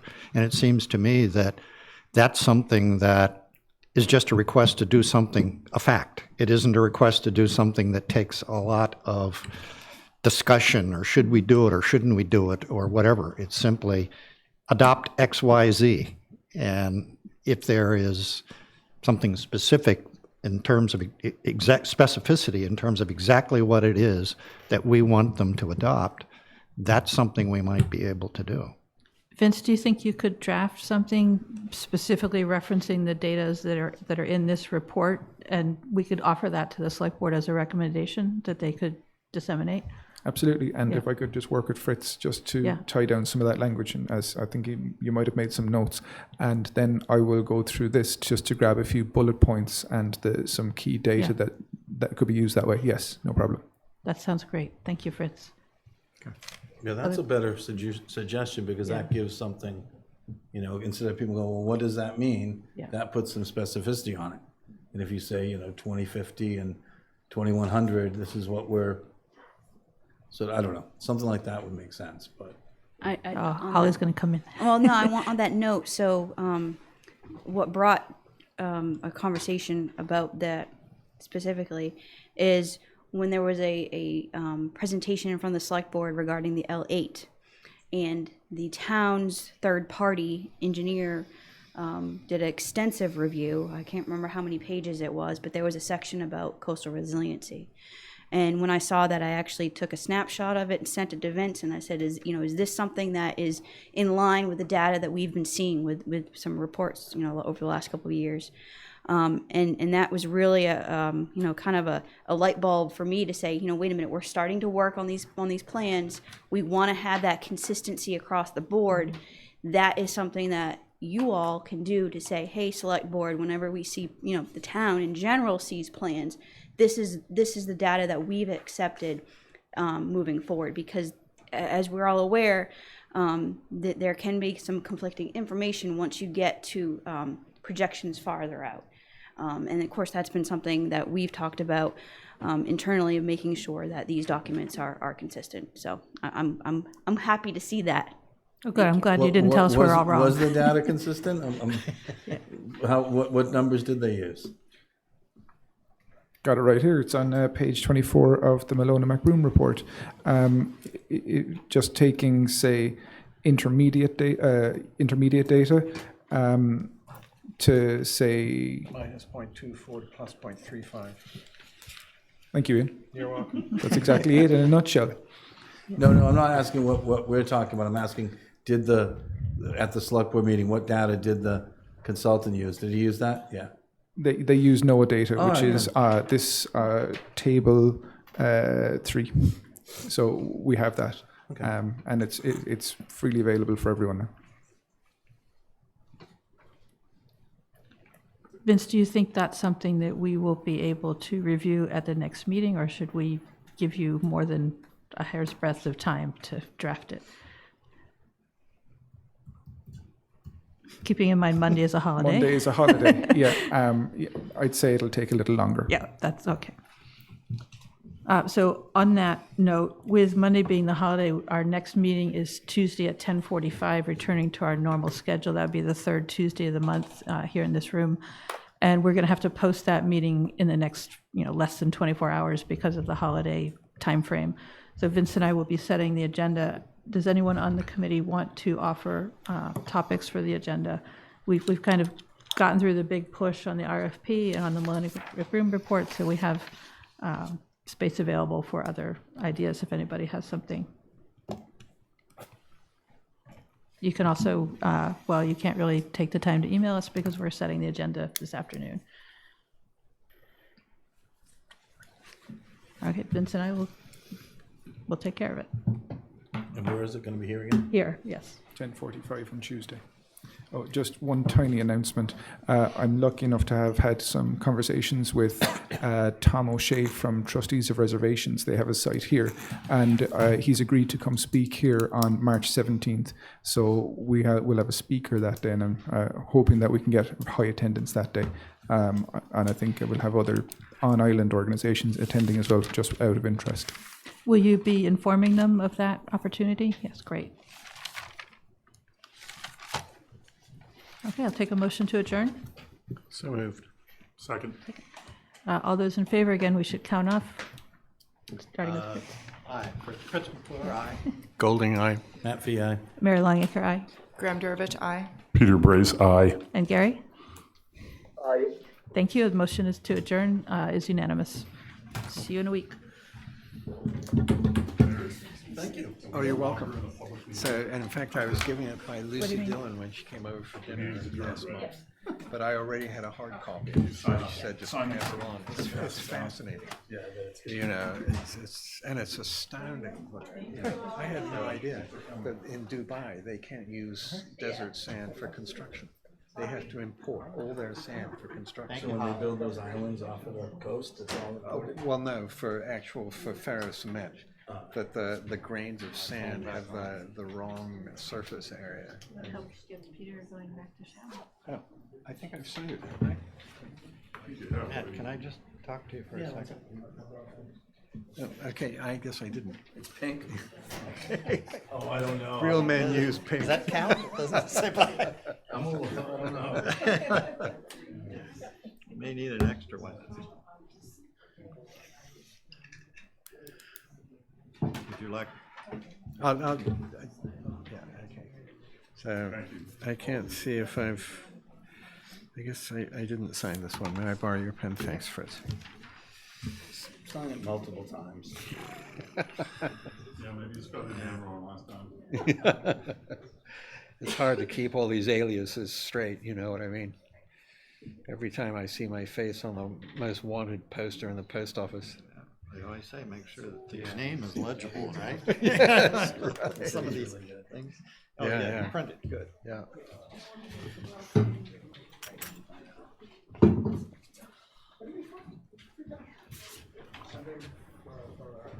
Friday. Yes, I was going back and forth. Oh, I think you misunderstood my point, or you don't want to hear it. One or the other. No. I wanted to elaborate on it, but And I think that I could see that I was. It was disintegrating. It was. So I do apologize. That's all right. That happens though sometimes. The texts are worse. He's her contact, so. Emails you have to write a little more. Sometimes the text is just disintegrating. So I guess she's also gonna be on. So Oh, yeah, she's not. I mean, you really stimulate me looking into the proprietorship and a number of things, so it's very helpful for me going forward, you know, and it's a really complicated subject. He said he was gonna come, but he never accepted the meeting invite, so I don't know what that means. Chief Pittman said he wasn't coming. But I haven't heard anything else from anybody else, so I think you, Chuck, Jeff, Mary, Bergman, wasn't anybody else. Oh, our chair for the planning board, she's coming. Because really, she was, Lisa was talking about having a regional planning involved. So, our chair for regional planning, not necessarily believe in Are you serious? Yeah, so I recommended having Judith come. So Judith will be here for Friday. I'm sorry? Judith will be here for our kickoff. Yeah. I emailed Andrew and copied her, and I said, I think for continuity purposes, as well as I don't believe the chair for the NPDC really has his heart in it. I guess is a good way to say it. And I went up to him and I said, look, I didn't invite you as chair because. And he's like, oh, it's okay, that's no problem. I'm like, I needed to have a planning, chair there. So, but I got both chairs of the historical and HTC. I got 2 reps from HTC coming, so it should be a good stakeholder meeting. And there has been talk about reaching out to our Realtors Association when we have those public forums so they can be informed, because I think they are our force, if you will. Plus, they have to have continuing education credits. That's right. So, yes, and Yeah. if we start talking about the possibility of being in the FIB, we're coming out program, yeah, I think there is.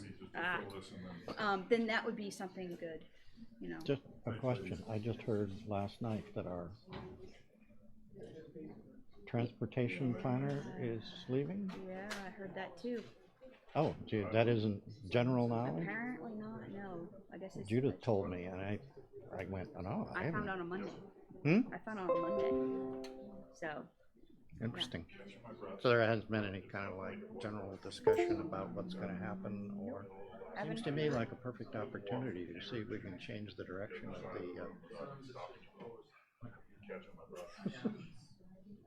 I'll talk to Matt about that. No, I mean, and here's the thing too. They're gonna have to probably do some type of broad search for somebody, like way outside of, you know, Nantucket. I think I would.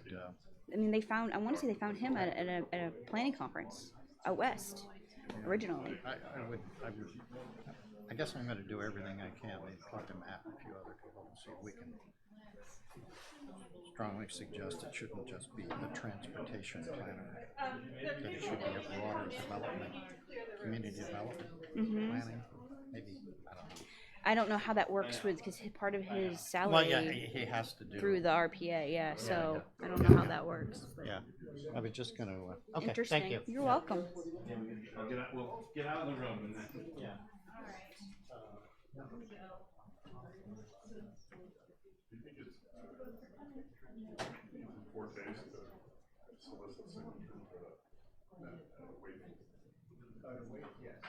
Dual McIntyre away. Yes.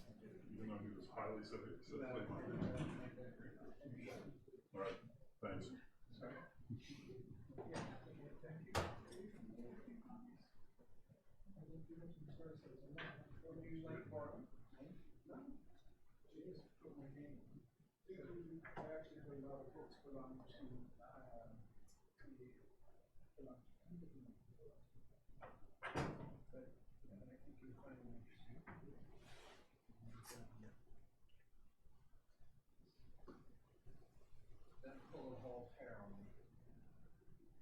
Voltaire was complimented on his library. He said, every book you see in this library belongs to someone else. I never even gave thought to the no, of course not. I mean, it's absolutely no big deal. You know, it's, but the fact is 200 would be much more accurate. Yeah. But you have to pay for all this. Yeah, absolutely. Yeah. And, you know, and I can see how much work you put into it. So that's original. It's, you know, I keep on asking that, you know, the select, all the select, stuff that came back to resources more money.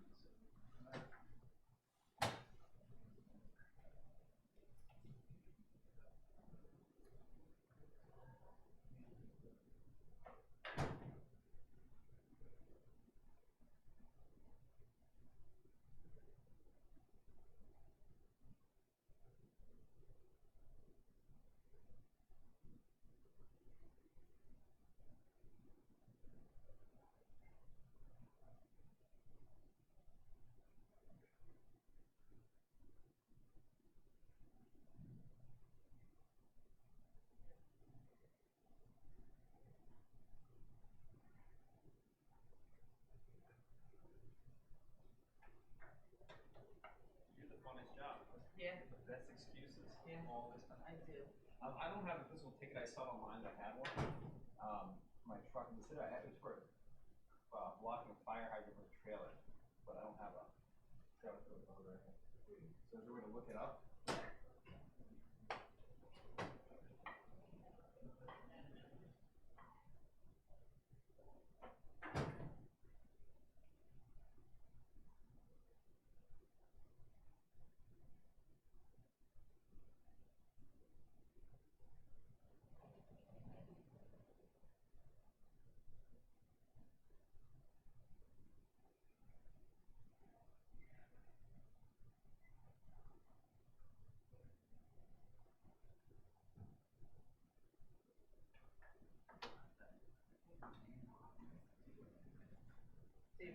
Yeah. Oh, right here. Yeah, so mine's a little different because I had someone using my car and I had this ticket. So I was trying to get them to pay and then they said they would pay it. So that I took care of. That's all. I printed it and they still haven't paid it. And then I went to the registry to just get, because it's going up, you know. So I don't know what to do. And then in person, so initially they said they would pay it. Who is it? They're not on the island. That's the thing too. Your response. I know. Well, that's why I was hoping. I mean, everyone's usually actually pretty good about that. I never get tickets, but I thought, well, I could at least. I can't take care of all of it. No, I understand. No, I certainly understand that. And I don't expect that at all. You know, I was just hoping that they could at least make it the normal amount, or like no fees or something, I can't. or Let me remove. explain to you what happened. Yeah. So after your ticket is written. Yeah. What? Yeah. So say you receive the ticket. Yeah. And you don't pay it. You get a notice that you don't hear. You don't go to the hearing. You don't go to the and then after that, it costs the town. Yeah. So it costs the town money. They pay for that. And then they pay the registry.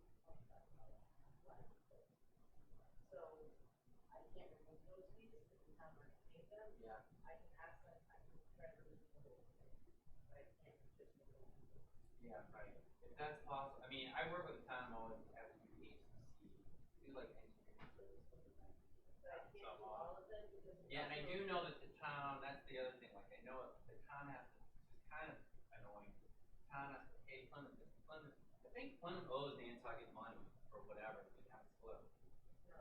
Yeah, so that, they don't know. But either way, like I kind of, a little bit. But that has nothing to do with the fact that you lent your car to someone. I know, and the worst part is I trust them and they didn't tell me and I had to say it. So I can maybe help you with one or two of these, but That would be. but it's your responsibility.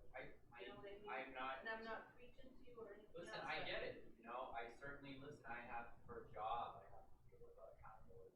But you know, I thought that they. And I'm not saying you're not accountable.